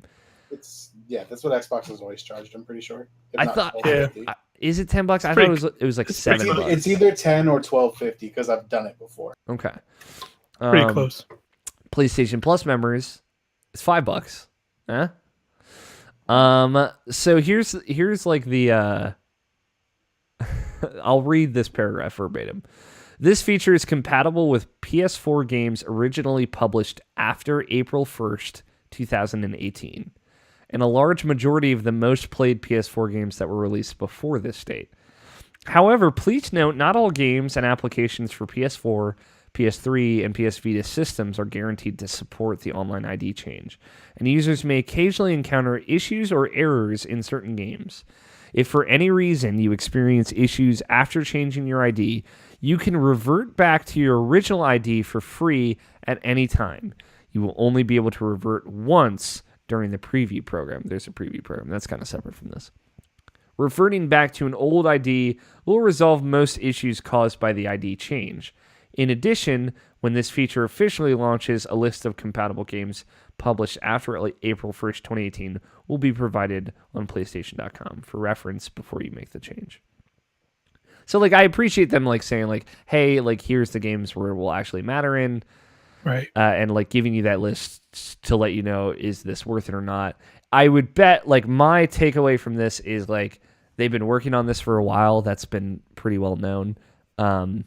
But it seems like at some point they were like, all right, it's not going to get better than this. And they just kind of gave up. Yeah. I mean, I feel like there's probably good reason why they never implemented this feature. Yeah. You know, Sony's not that stupid. Yeah. Where if it was easy, they wouldn't just be like, here, take the fucking name change, give us that fucking $10 every single person who uses PSN. Exactly. Yeah. Like, it would be a gambit. Like, they'd be making money hand over fist if they gave that out from before. Yeah. And, like, you know, I've heard many a story from many a person in the industry of, like, there is, like, some kind of structural system in the PlayStation Network backend that makes this, like, generally impossible. I don't necessarily know the technical aspect of it, but I know it has been... There are issues that date back to, like, the PSP and PS3, which is why, like, this has been impossible up until now. I guess it's good that, like, hey, you know, fresh start, April 1st, 2018 and on. Like, we're good. Games will work with this and do this, and this will work going forward. I'm sorry we can't make old games not have 420 Boner Big Boy as, like, not your name anymore. God, that's a good PSN name. It's a good PSN name. I'm gonna use my free change to change 420 Boner Big Boy. Do you think we'll ever get to the point where they will recycle old PSN names that have not been used in years? I hope so. Never gonna happen. Never, absolutely not. My question is, like, are any of you? I mean, Scott, obviously the least invested of all of us, but Mike, Tony, would you guys change your name? Would you? I will immediately change mine. So your PSN name, for folks who don't know, is Tony-Horvath. No, it's just my name, no it's dash. Just Tony Horvath? Okay. Yeah. It's fucking annoying. Yeah, but, like, it's easy. You know, it's easy to remember. It's easy for people who know me. Mm-hmm. All right. It's irritating for every person who I ever meet online who wants to shit talk me to immediately know my name. Oh, true. That is I would much prefer that they just know my handle. Okay. And if I deem them to be a close friend, they may know my name through the close friend program. Yes. Fair enough. Yeah. Mike, And a small fee of $10. and a small fee. The first one's free, and taste is free. $17. Of $17.99 a month for 24 months. You have to commit to the 2 years. Yeah. Mike, your PSN name is, like, X No Heroes X, right? No more heroes. Okay. No more hero. Just one X though in the front. X No More Hero. Are you going to change your PSN name? No, I'm fine with that. Okay. Mine's Alfighter27, which is, like, my username everywhere. So yeah, I'm glad when I made my PSN account in 2007, I had decided on that username for everything, because I used some real bad ones before that one. So yep. Not that Alfighter27 is great, but I like it now. You know, it has been my handle for so long that I like it. I like how that one that I was never supposed to have became my handle for absolutely everything. Yes, but it's great. What to chuzz, man. keep the branding strong. Yeah, I don't know. Man. I'm glad they're doing it. It just seems like it's a poor implementation, but again, like, I think it's just the reality of, like, hey, we can't make this better. Yeah, it's such a retro, like they can't retroactively do a lot of stuff. Mm-hmm. It's kind of what this reads to me, at least. Yeah, I would bet come PlayStation 5, a lot of back end stuff will have changed, and yeah, we just won't even talk about those games where your name is still 420 boner big boy. I mean, I'll be talking about it. Yeah, to be fair, it'll be your PSN handle. It'll be you and Yep. Tony, 420 big boy, boner big boy, and 420 boner big boy 2. Yep. That'll be 420 Big Boy Junior. Also good. Days Gone got delayed again. It's the only other news story I pulled. Womp womp. Days Gone in its never-ending spiral of delays, as the least interesting first-party Sony exclusive. Yeah, I was gonna say it's the Crackdown 3 of the Sony cinematic universe. It really is. I mean, they had the same release date for a time too. You're right. It was scheduled to release on February 22nd of next year, which is also the release date for every other video game. Yeah, it was Anthem and the one other game I'm forgetting. Metro Exodus, and Metro. Crackdown. Those Wow! three. Wow! They're all that day. Oh, yeah. So Days Gone has been delayed till April 26th. 2 months. Not a huge delay. But not enough time to make me interested in this game. Damn, got him. Agreed. Yeah, right there with you. You know, we haven't talked about. Nabish and I feel have talked about Days Gone a little bit on this show, but just generally, I feel like we haven't talked about it because it just looks boring. I think. Yep. This has been nothing that has sold me or made me interested in that game. It's a shame because I think there are probably parts about that game that are unique and interesting, but yeah. I think they've just done a poor job of presenting what those parts are. And, you know, it is a zombie apocalypse game, open world game, where you have to do shit for other people. It's like, man, you know, I've done that before, but also, I just don't know if that sounds great. It doesn't. But yeah, we'll see. Unless they make better use of, which I didn't know originally. I think Scott White pointed it out in our Slacker at some point that the main character is played by the same guy who was Starkiller, guy who was Starkiller from Force Unleashed. It's like him. It's like he's the voice actor and the motion capture face of that guy. I didn't recognize it at first. I think because he just has facial hair and he's not a bald dude. That's that dude. Yeah, that is crazy. I didn't recognize the voice at all. Yeah. That's it. That's all I brought for news, though. I don't think I got news. Okay, yeah. RimWorld has exited early access. Oh my God! Finally. Yeah, right. Whoa. Fuck. Whoa. I mean, is Trove out of early access? I don't think Trove was ever in early access. To be fair. What is the internet's opinion on Roblox at the moment? Very high. Whether it's deserved or not, I will never know. We will never know. Boy, it's high. Nothing makes me feel older than looking at Roblox. I think that is just oh man.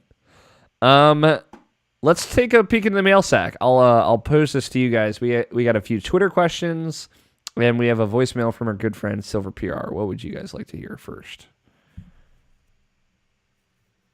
Questions it is. Let me get my music ready. Remember, you can tweet your questions at IrrationalPod. Just use the hashtag IPQ. Mostly because it makes them easier for me to find. And if you do that, we'll read them on the show. Let me see. I had some other news, but I forgot what it was. It sounds really important. I thought, the funny thing is it was the more important news story. But you took too long on your bullshit news and I forgot. I feel like I brought some level of news. I'm sorry, Tony. No, you didn't. I tried. At NMH2105, Nicole, friend of the show, she might be watching right now, even. Chudias, she says, just driving back home from Barcelona. All right, you don't have to brag. We get it. Spain is one of the last places on my list of countries to visit. What are some of the places on your list of places? What are some places on your list of places you'd like to go? This is a great question. I don't have that list. You don't have anywhere in the world you really want to go, Scott? I'm not that interested in travel. Okay, that's fair. You don't want to go to Japan, like once? I will go there. I don't have a place that I'm against visiting. Okay. I don't care to go out of my way to do so. You're neither here nor there. Right. Gotcha. That's fair. I didn't know that about you, Scott, but that is fair. Yeah, no. I went on that trip in Seattle and I was like, you know what? Traveling's not my thing. That's fair. I get that. I've traveled more this year, I think I have in a while. Typically it's like, okay, I went to Boston and I went to San Francisco. This year I went to Boston, I went to San Francisco, I went to Seattle, I went to Cuba.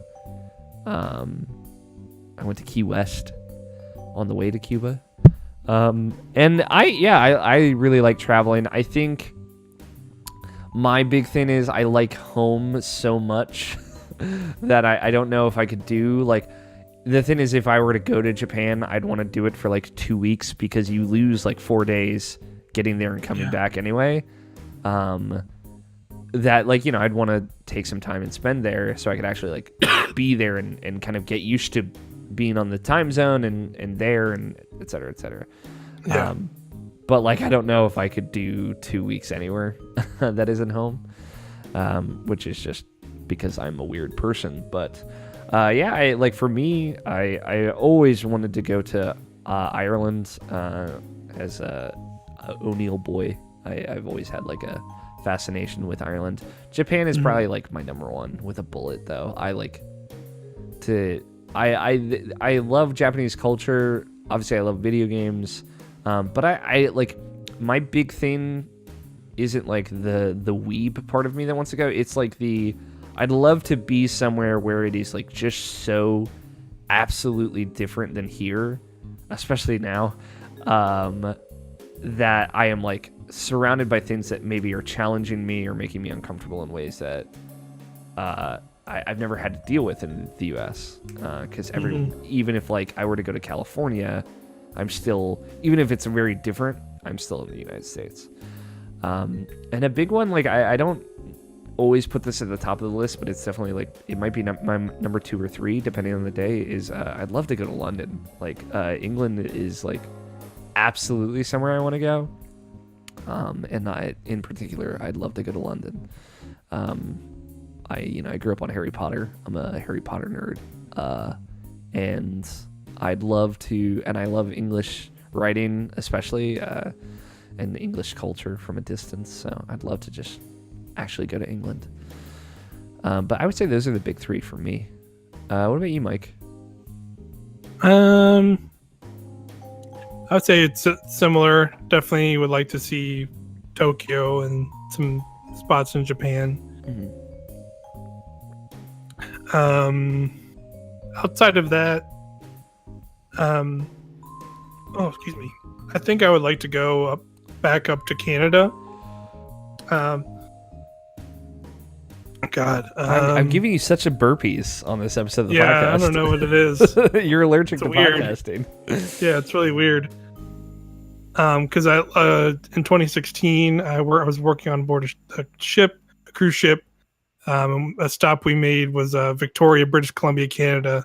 I really liked it there. It was a very like low key, chill, like port town kind of vibes. It was really nice. But I just really like the food and like the atmosphere there. So I really would like to go see what like the East Coast side of Canada is. So see like Toronto and Montreal and stuff. I would really like to go check that out. Other than that, it's not too much really after that. I think like Iceland or Greenland would be really cool. I think Iceland more so. Yeah. Be really cool. But that's about it. Tony? for me, in order of want to go, Mm-hmm. it would be South Korea. Cool, great pick. I'd love to go to Japan Korea. second, Okay. and then third, Dubai. Ooh, Dubai's a good pick. Yeah, that'd be cool. Dubai seems like maybe too lit. You know what I mean? No. That's the best part. Like Yeah. it seems like a lot. Like if I'm going to Dubai, like I've never wanted to try cocaine, but like you gotta put that's it where on the you're doing list. it. Yeah, it's like I'm. It's just gonna end up happening. You're gonna go up. You're gonna go up the tallest The hotel or the building Biz- in the world. the Burj Khalifa or whatever, and I'm gonna drive from Snort one some out. hotel to another. And just Out a snort it window. all up. Snort a bunch of cocaine. Yeah. Yeah, Dubai's a really good pick. Korea is also very good. South Korea. Seoul seems like a dope fucking city. Yeah. So, So, like, of those three places, the one that I know the most about and just visiting in general is Japan. mhm. Only because I've watched like 300 videos on Yeah, this you've, guy's like, channel who maybe- lives in Japan. Yeah, all He the makes travel videos vlogs. about visiting Japan, and I've seen all 300 of them. Yeah. And you share them with me too, and they're very cool. Yeah, he's a great fucking channel. Scott White at Solid Snake 120, our Irrational Passions compatriot, says, "What year do you think?" This is a really good question. What year do you think we will get the first teaser / announcement of Final Fantasy 16? I like this question a lot. So, to use an example here, Final Fantasy 15 was teased as Final Fantasy Versus 13 in 2006 or 2007, and then Final Fantasy 15 released as is in was that last year? Was that 26? That was 2016, right? It's 2 years ago. So that was a full-on nice 10-year lead-in. To be fair, that game is more of an outlier, I think. But I do like the question, like, what year do you think we will get the first teaser announcement of Final Fantasy 16? What do you think, Scott? No idea. Okay. I don't think they're gonna go and do a whole thing with the early releases. Yeah. I don't think there's going to be a Nova Crystallis trilogy situation. And they probably realized, hey, that was not a very good idea. Yeah. Screw the pooch on that one. I want to believe that maybe they will announce 16 relatively close to when they release it, because it seems like most developers are trying to do that now. What about you, Tony? What do you think? Sorry, I missed the question. When or what year do you think we will get the first teaser / announcement for Final Fantasy 16? 16, probably next year. Okay. I like that. It's nice and confident. I'll say 2020, 2 years from now. And I would bet it releases before 2022. So within 2 years of it being announced, I think it'll come out. But I mean, I don't know. They haven't put out that Final Fantasy VII remake, and they're still apparently doing DLC for Final Fantasy 15. So there's a lot of hanging question marks. We'll have to wait and see. Solid Snake 120, Mr. Scott White himself in our chat says, I feel like 2020 to 2021. So he's, I would say, in the same camp. That's it for tweeted questions. Thanks everybody for sending us those questions. Mike, you're back. Sorry, yeah, I'm back. You're good. What year will Final Fantasy 16 be first teased or announced? Oh boy. So I think we'll see the consoles before we'll see, or the next generation of consoles before we see Final Fantasy 16. I think the consoles will be like 2021. So I'm think very like afraid of you right now. So Mike, just for a full stop, What's up with your mic? the microphone that you're using has like lowered your pitch, so you sound deeper like this, and also made you very loud. oh, is it still? It's still very deep sound. I don't know what would make that happen. I muted it and unmuted it. Is it still weird? Yeah, it's still weird. Yes. It's kind of Hold on. great. Should I like leave and come back and see what happens? Yeah, try it. Let's see what happens.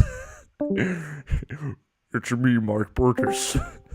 I'm back. No, it's still happening. I think we got a full unplug replug situation. I think you're right. Hold on. Which means we're gonna have to restart your audio as well. Oh boy, that's fun. This is great though. All right, hold on. Let me stop the audio. Mark Smirsh. I don't know what happened. Has your mic ever done that, Tony? No. It's me, Tony Horvath.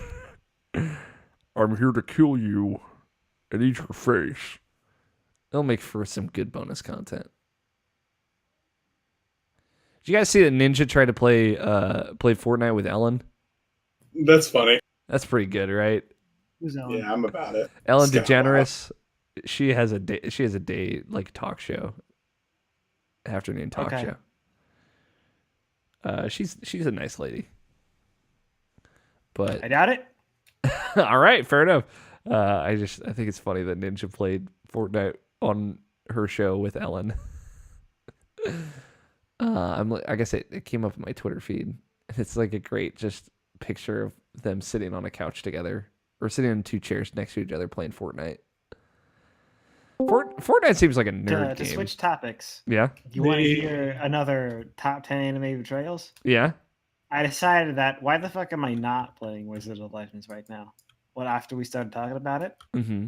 and I was floor 3-2. Mm-hmm. Every stage is 2 stages. Gotcha. And then a boss.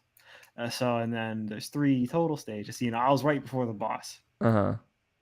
And I had 2 revive items up, and I still got my ass handed to me. Nice.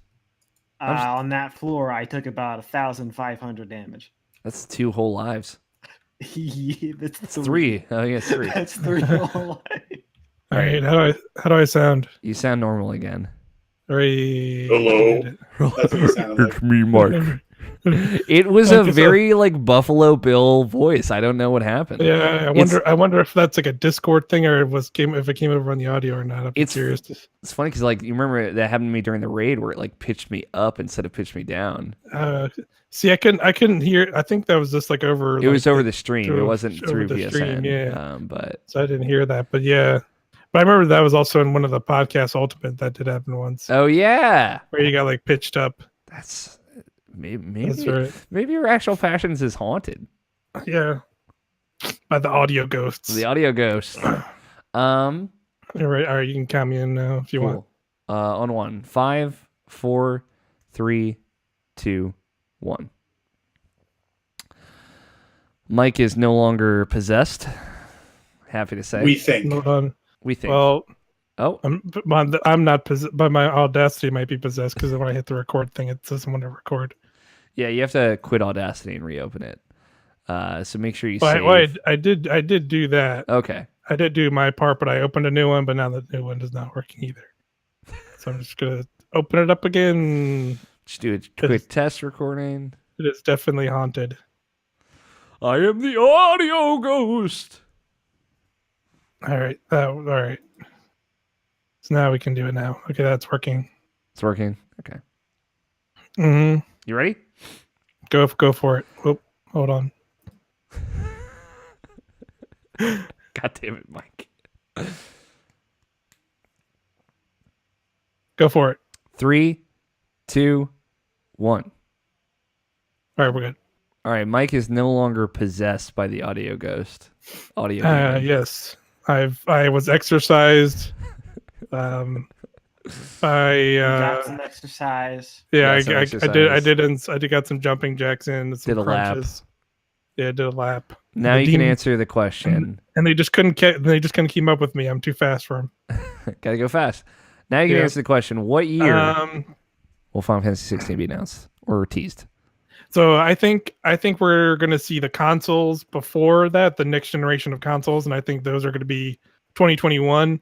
But I think we will start to see 16 after all that stuff. So I think it'll be like teased by like 2022 or 23, and then we'll probably not see it till like five years later after that or something like that. Cool. My bet, what I said was announced in next year or 2 years from now, 2020, and then released before 2022, before the end of 2022. I don't know how I feel about that. I think we'll see Final Fantasy VII remake by that point. Yes. I feel confident in that, but I think 16 is later off because they seem to be like more focusing on, like they're kind of focused on Kingdom Hearts 3 right now. And then, I think once 3 comes out is when we're really going to start seeing more of 7. So I think they're going to continue that trend of like they're the big JRPGs, that they want to, that they're going to make as their like marquee game. That they want to, I think they want to keep focus on one of them instead of kind of it's like trying to do 2 at once. That's fair. I would say that's probably true, and also my feeling is just that they are probably going to try and announce Final Fantasy 16 closer to when they plan to release it. Yeah, that would make, I could see that too. They tried to do that with Shadow of the Tomb Raider. So like, and that I think is a publisher-wide initiative. I think Square Enix is really going to try and do that. That not to go too off, but that game really like came and went fast, didn't it? What, Final Fantasy 15? No, Shadow of the Tomb Raider. Yeah, it did. It's funny because like I haven't been playing it because I've been playing Assassin's Creed, but I played the first like 4 or 5 hours of it. I'm like, wow, like I think I might like this more than the other 2 Tomb Raiders. Oh wow! Like it really, really worked for me, the stuff that they were doing. So that's cool. I don't know. I just for some reason I just couldn't get into them. Like I had the same 2 reaction to both of the prior Tomb Raiders. Of I booted it up and probably played through like the first hour-ish or so, and then got to like the point where like the game opens up more or less like into your larger map, and I was like, oh, this is pretty cool, and then just kind of like turned it off for whatever reason, and just didn't go back, just for what, like not out of like this was bad, it was just kind of like okay, and then just like apathy. Just kind of moved on to other things in the meantime. And yeah, I mean, to be fair, that's kind of what I've done for Shadow of the Tomb Raider, but I really want to go back to it. So that's cool. Let's hear this voicemail from our good friend Silver PR. Let's do it. I'd have to turn up the volume on my phone first. And now let's listen. What up, guys? Hope you are here. I hope everybody's doing good and well. The other day I took advantage of a video game sale on the PlayStation Network. It was Burnout Paradise Remastered for $8. Ooh. And I say, hey, what the heck not? I took my console to my sister-in-law's, downloaded the game, brought it back home. No big deal. Because, she has the fast internet. I don't have any in the shelter. Yes.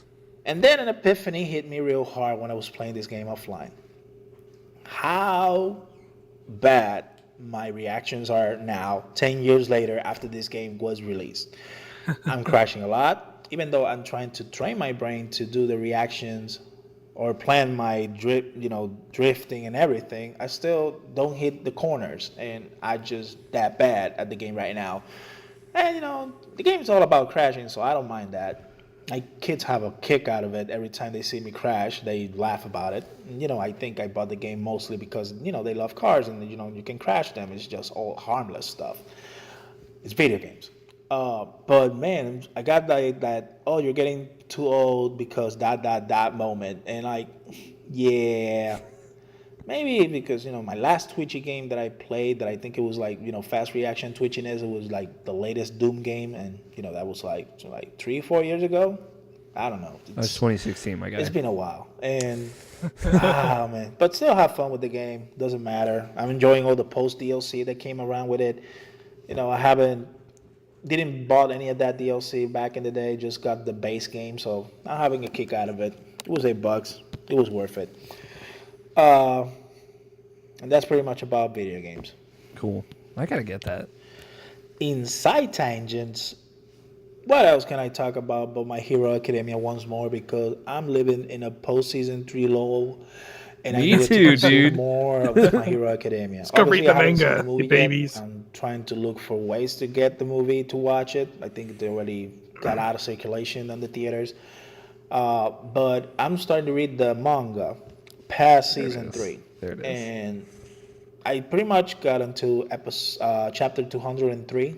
I believe pretty much wow. is That's season further than I 4, am. season 5, maybe Damn. beginning of season 6, depending on how they're gonna structure the next couple seasons. I don't know if they're gonna, make longer episodes for seasons. I don't know how they're gonna do the whole structure season thing. I know that season 4 is gonna be really damn interesting, and I'm looking so forward for it. It's gonna. Watching it and reading in manga and seeing it in action is two different things. And I think this is going to be one of the most, I don't know if it's going to be the toughest season for the studio, whoever's doing this series, to animate it, but it's going to be quite the thrill ride. And it's going to hit the heartstrings real hard if you're not the kind of person that wants to read the manga, just want to wait for the anime. So get ready for Me. a roller coaster of a season 4 of My Hero Academia. Yeah. And yeah, that's pretty much it. I do have a question this time around, and it comes in a way like this. We all been good at some point at some video game. So good that, you feel like you're like the top 1% of that game. Some kind of thing that you can hashtag Mike humble already brag knows about. what I'm going to say. And in my case, I could say that it was back in the PlayStation 2 days, SSX3 came out. And the way that the game ranking was structured, it was between the time base and the score base of all the events individually. And according to your rankings with each event, they give you the overall rank between all the players. So I was always around the top 100, and you can pretty much say it was pretty much the top 1%. So, I can humble brag that I was one part of the 1% of players that was good in SSX3 back in the day, at least in the PlayStation 2. So my question to you guys is, had you ever been in a game so good that maybe you were like the 1% good of that game, and you can hashtag humble brag about that? I don't know. It's your take, it's your game. Choose whatever you want. So without further ado, have a fun one. Have a happy Saturday. Silver PR signing out. Thank you, Silver PR. Yeah, I have now also finished season 3 of My Hero Academia. Nice. It's gonna be a long. It's gonna be a long 6 months. Yeah, I was gonna say just go read the manga, because honestly, I finished the first season of My Hero and then just went and read the manga there, and it's kind of crazy, like thinking about it now. It's like coming to that realization now of even even where the manga was in season 1, when I read it, it was not even where it is in the show. Where like it's not even like where to the show is. Like in catching up wise, it's like just on the parts that were right before the show season 3 ended. And I agree to what he brought up. The next arc is really good. There's like a couple multi threads to it, but like there's a very emotional finale and arc to that. And it's not necessarily fully related to some of the even characters you've even met yet. They don't come into play until this next part. That's cool. And it's really good. He's ahead of me now. Even I did not get up to where he was, but I've been meaning to jump in and start reading it again, because I also watched season 3. Like I just jumped on, watched some of it. I just kind of since I already knew what happened for most of it, I just kind of jumped at a lot of the key moments in there, and I'm sure know those moments as well. Yeah. Throughout that season, Yeah. It was good seeing them again and being reminded of man, this is definitely one of the best animes going on right now. I think it's hands down. Period. History included, I think it is one of the best anime ever made. It's up there. Yeah, I'm the only holdout now. Nabishin he reads it week to week now. Tony, I don't know where Tony or Scott are at, but I don't know. Like I did that with Naruto, where like I caught up, and then I was like, fuck, and then it ended, and I was like, I could just read to the end, and I could just know, and then I did it. And like I don't know, because like I came into Naruto watching it as like I feel like if I came into it reading it, it wouldn't have been as weird an experience for me. I'm glad like you know it was nice to like know like 3 years beforehand have seen the ending, but like I kind of wish I had stayed in the singular format and watched the story through. So like I don't necessarily want to do that with My Hero Academia, especially because like it's so well done. Like the voices are so well done. The animation is so well done. It is just very well made overall. It's definitely is a thing that was made like even though it started as a manga, it was very much in the mindset of like this is going to become a big anime. Yeah, and like it feels definitely garnered much more towards that. Where I feel like a lot of other even Naruto and like especially One Piece to an extent started kind of as more of a comic thing and is also starting it's kind of like slightly reformatted more and more as you know the anime and just like anime in general has become more prevalent to kind of be more formatted towards it's going to be an anime, it's going to be an episode of an anime instead of like a comic you're reading. Yeah, it seems like it helps. I think that My Hero Academia has always been 1-to-1. Like the two formats have been the same from the get-go. So they've had 2 filler episodes, and both were like kind of fun jaunts down these like little bits of character.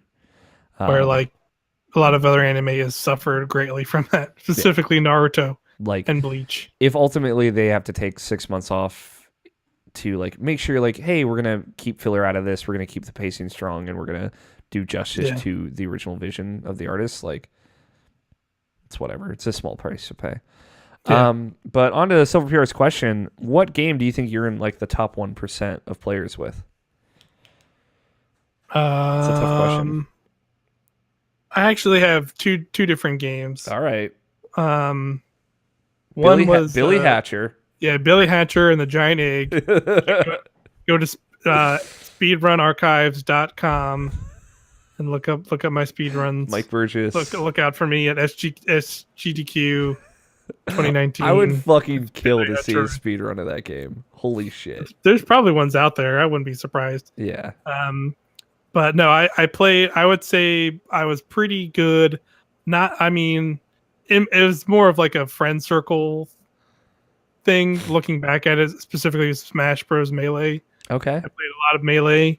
I was very good at it. I've won at local tournaments, but that was not like it was like right when the game came out, so it was not at the insane skill level you see people nowadays. And even like soon after that, I was pretty good.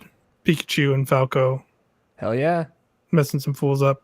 The other one was the first Gears of War. Oh, on Xbox 360. I was like way into it. Like me and some friends at the time. It was like a high school buddy and 2 dudes I worked at the job I was at the time. Us 4 played it, and we made we made our own clan even, and like we're like there was like a leaderboard in that game somewhere. I forget the exact things, but like I was like in like the top 500. Nice. In that game, in that group. We played just a lot, and like we were very hardcore about it. Like they like literally were like having like tryouts for our clans and all this ridiculous stuff. It was a ridiculous time, but I had a lot of fun doing that. That's cool. Back in the day. I would say like so like the one game for me is Spelunky. Like I would say I'm probably in the top 1% of that, but like ultimately it's so meaningless because like the top 0.1% of Spelunky players are like fucking incredible. Right.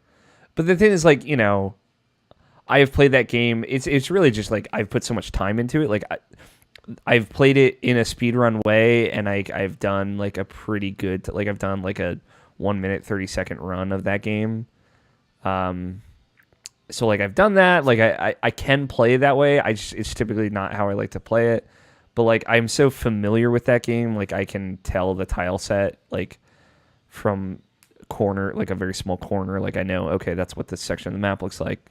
Like I'm so comfortable with that game that it's the only reason I would say I would put myself in that echelon. But it is not to say that I'm one of the best players of Spelunky. I think like Banana Source Rex and whatnot, like these speedrunners out there that have like truly mastered that game would put me to shame. But like I would still say like general player wise, I'm good at that game, and I can't say that about many games. Like I would say like maybe Kingdom Hearts 2, maybe. But again, that's another situation of like, you watch a YouTube video of somebody who's like actually good at that game, and you'd be like, fuck. I felt that way sometimes too until I got to that one horrible organization mushroom that you have to like combo. Yeah, the air combo one. The other combo one that, like, as soon as I got to that, I was like, man, I'm fucking garbage at this game. That was the moment. That one's like bullshit though. So yeah, it is. I did finally do it, but I was just sitting there for a while, just like, man, this like sucks, but also made me realize like, man, how much I just like fucking mashed. It's like like an idiot through a lot of that game. Scott, what about you? Is there a game that you think you're in like the top 1% of players in? Don't think so. What would you say in place of that then? What would you say is the game that you were the best at? I think the most noticeable one would be Smash. Mm-hmm. I guess. I think so too. It was everybody thought they were good at Smash, but then they'd play with the four Guthrie brothers. Yeah. And they couldn't beat the youngest one. Yeah. It is fun playing with you guys. And then it was as the brothers got older, they would beat each other without losing a stock. Mm-hmm. So it was if you couldn't pick out the youngest brother, you didn't stand a chance against anybody else. Right. Like if you were struggling against the youngest brother, that was it. Yeah. You know, it was like, no, you're kind of actually just trash. It certainly made playing Smash at your house an experience. Yeah, because you know exactly what I know exactly what you're talking about. You were one of those people. And the thing is, like, y'all got progressively better, so like you just trained with each other in like this terrible crucible of your home. And you'd all like gang up to try and beat Will, and then it would trickle down. That's a good answer. Which Smash Brothers would you say you're the best with? Melee. I guess it's pretty even across all of them. Okay. Because I wouldn't have put that up there as one of the best Smash players because we never played that game to get good at it. Yeah. I don't play the game because we liked it. Yeah, and I also don't think like you played like Melee the way like a competitive player would play that game also. Not even close. Yeah. Like a style and approach wise. So Tony, I'm really curious. What do you think? Or is there a game that you're in the top 1% of players of? So due to like the types of games that I play are the types of games that like many people play. Yeah, I feel like you hit the skill ceiling games a lot. So while there are games that I've been really good at, there are two games out of all those things that I legitimately have been in statistically the top 1%. Mm-hmm. Honorable mentions include OS. I've been in the top 5%, but never in the top 1%. But only for the specific mode that I was playing. Yeah. Pour one out for OS, man. Got to take care of those hands. I feel like I used to be pretty damn good at Guitar Hero when Guitar Hero 2 first came out. I can confirm But there's no way to tell who was really good at that game. Yeah. Right. But I was like perfecting all the songs on Expert and all that shit within like the first year of that game coming out. Mm-hmm. But anyway, the two that I statistically was in like the very upper echelon, I guess it's three now that I think about it, were I was in the private server Black Desert Online. I was in the top 10 players, which I assume is probably is more than 1%. Yeah. But that's not really that was like several thousand people. But the big ones were Audition Online. I was the #1 guitar mode player on that game. Yep. And then like the biggest one during Warlords of Draenor and World of Warcraft, I was in the top 15 priests in North America for cool. During raids. Not PvP, just PvE, but no one was fucking better than me at healing except for 9 people. Those fucking nerds. Yeah, it's fucking 9 nerds. It's cool. I like that. It's a good spread. Like Smash Brothers, Gears of War, Spelunky, and like OS. World of Warcraft. Like it is a good genre Rhythm spread. games, basically. Yeah, but I like that we each have our own specialties. I wonder what Nobishin would say. I'll have to ask him because I'd be really curious. I feel like Nobishin would be humble and say none. Yeah, but then we'd force it out of him. And then he would say none. Maybe Rhythm Heaven. I feel like Nobishin is also like good with rhythm games, but like I don't know what he's particularly proud of being good at. So who knows? I know at the time I was really damn proud of those Warcraft rankings. Yeah, I remember that. Fuck you. That was in the era of the podcast. I'll try and make a note to ask him next week. What games you good at, nerd? What games you good at, you gosh dang nerd? Right now, top 1% of Call of Duty Black Ops players. Fuck yeah, dude. MLG Pro 360 no scope. Just gonna airdrop Mountain Dew and Doritos to your house. I fucking need that supply drop, you know what I mean? Yeah. That's it for the show. I wouldn't be upset about that. I mean, yeah, if somebody wants to deliver me some like Doritos Locos Tacos, for example. Hell yeah. This is my post-podcast plans. No, you don't get a fucking DLT though. You gotta get yourself a BCB. A big Beefy Crunch burrito, boy. Yeah, dude. Okay. It's the best item that's ever been on Taco Bell's menu. What the fuck? It's very good. Yeah. I do typically get it. Here's what you do. Though. You go to Taco Bell, you get in the drive-thru line, you pull up to the speaker, and you say, "Listen here, motherfucker. I want 2 Beefy Crunch burritos. You better grill that shit and put creamy jalapeno sauce in it." You fucks. Exactly. Throw in a "you fucks" at the end, and they'll do it. Make sure they grill it, and it's the best thing they've ever had on their menu. Okay, I might do that. I don't think I've ever gotten it grilled, so. Yeah, I get you. You should pretty much always get any burrito that you get from there grilled. Got it. That's it for the show, though. Thanks everybody who sent in questions, tweeted, voicemail. Also, if you're extra hungry, also add potato to it. Is that all of your Taco Bell life hacks, or? Yes. Okay. That's all my BCB life hacks. Some other quick things just to throw out at the end here. If you like the show, follow the show and Irrational Passions itself on Twitter at IrrationalPod. If you like the show, we would love it if you rated us on iTunes or Stitcher, or Google Play, Spotify, whatever you prefer. Check out Input, Get Acquainted, Podcast Ultimate, which Mike is the host of, and Video Game Book Club. Those are some of the other shows we do at Irrational Passions. And for everything else, Irrational Passions, IrrationalPassions.com is the website. That's where it happens. We've reached the end of the show, gents, which means it's time for bets. This week's bet, I don't know this. I believe this information might be out there, but we're using the honor system here. I don't think any of us know this. So we'll just wait and find out next week. How many playable characters will there be in My Hero Academia Once Justice? And this is next week. So I'm not including like planned DLC characters. How many playable characters will be in that game this time next week? That game comes out next Thursday also.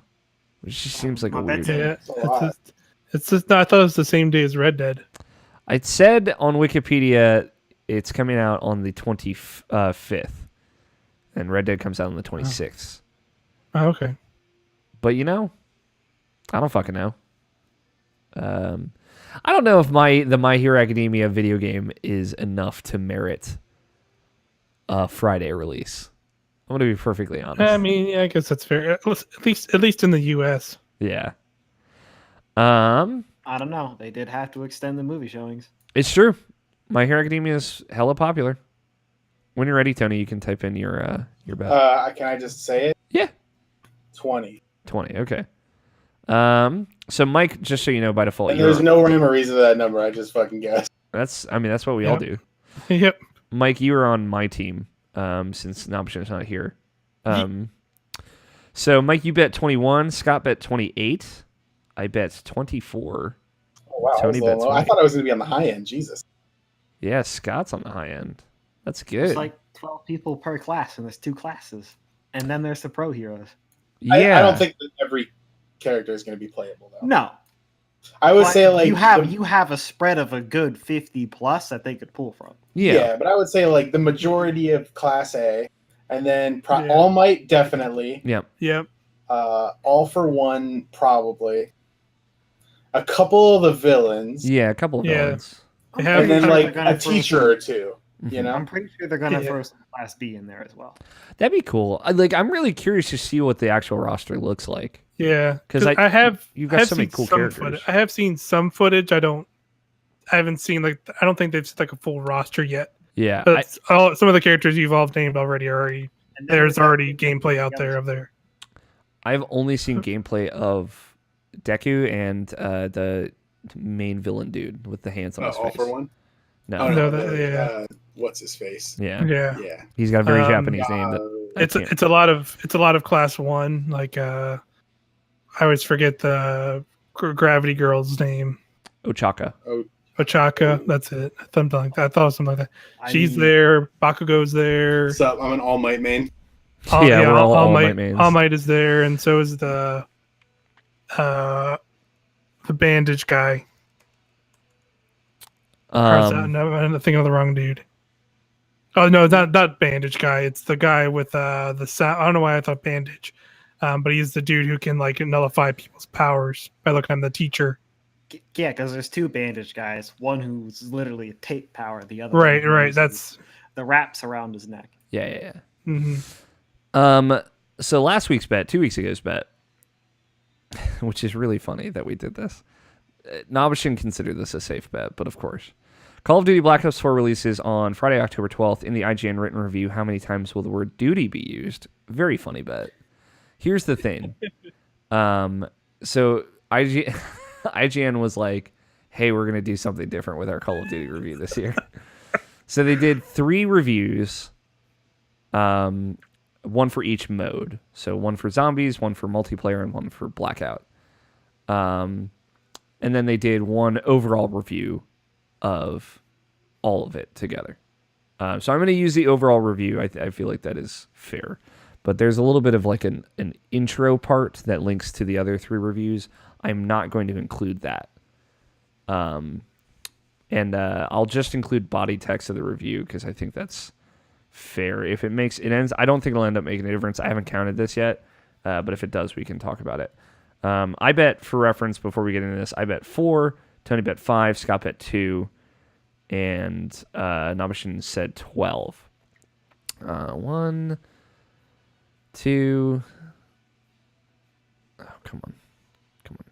Don't do this. Why would you? You know when you're like highlighting, you're searching a page, and it's like, all right, we're gonna unhighlight everything. Why would you do that? 3, 4, 5, 6. Oh, it's 5. So it's 5. So Tony got it right on the money. Oh, nice. Bullseye. Which brings Team Bowsette / Peachhauser. I forgot that's what you guys changed it to. Hell yeah. I did see a Bowsette character in Soul Calibur. Oh, fine. Be careful when you go Google Bowsette now, boys. Oh, I know. Quite We a bit of all content to be know. Okay, I'm just jerking off to pictures of Booette anyway. Yeah. Moved on. She's always got her We've all tongue moved out on. because Boo's always got their tongue out. Yeah, dude. That brings you guys' team up to 46. And Team Nanashi rock hard at 43. Get stomped, boys. We got time. We can catch up. We got 2 months. And we got the Game Awards, too. Okay. Hold on, aren't you behind by more than 5 points now? We're behind by 3 points, sir. Oh, okay. Sir, we have not been granted double down on NATO powers yet. But we got time. We could just throw the next 2 bets and then start doubling down. Get a nice big all-in-one sweep catch-up. But that's it. That's the show. Thanks, everyone, so much for listening. Thanks for everyone who tuned in live. We appreciate all of you very much. Thank you, Scott and Tony and Mike. You guys are wonderful. Big hugs all the way around. Thank you, Nobshin, wherever you are. And thank you to Danny Wiesner for our opening music of 2-Player Co-op and our closing music of The World is Saved. Great songs, great dude, great music. Danny Wiesner. That's the whole show. $4.99 or not $4.99, $3.99, whichever 99 we're on next week. 400 the week after, Extra Life the week after that. So strap in. I've been your host, Alex O'Neill. Play your game, stay rational. We'll talk to you all next week.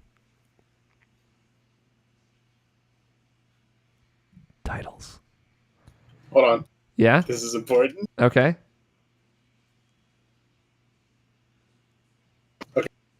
Titles. What was important?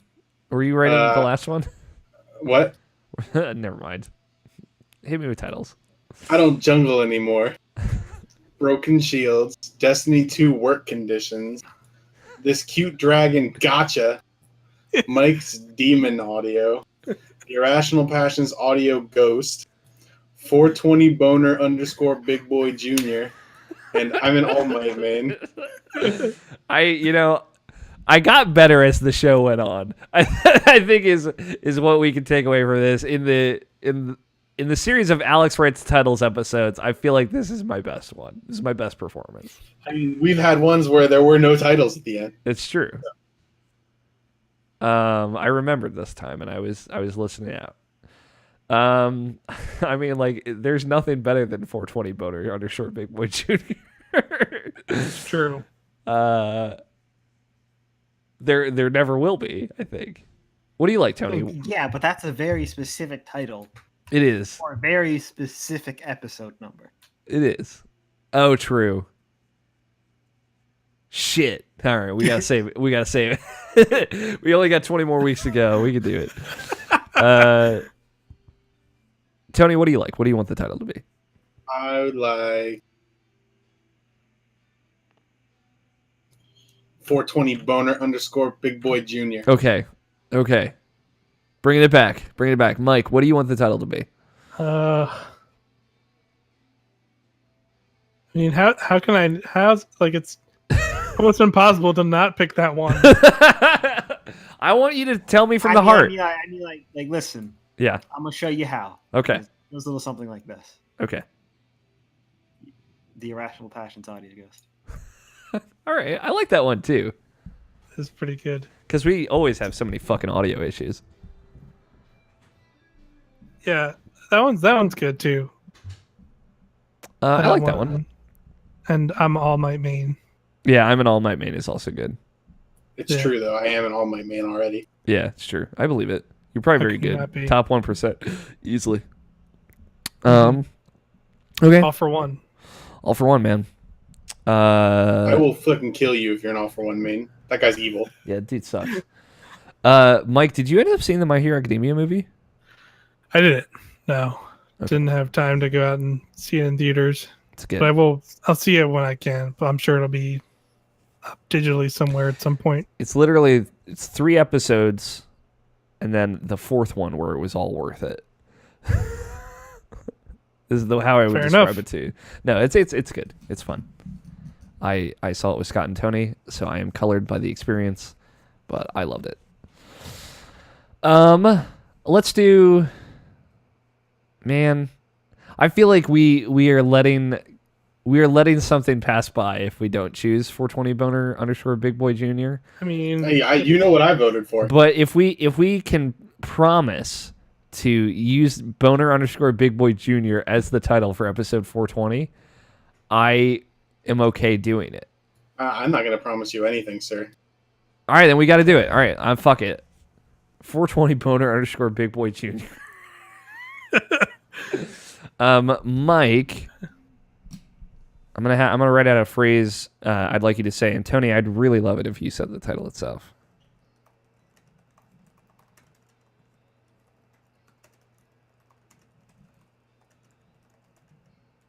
Oh God, I don't even know what podcast number title we're on.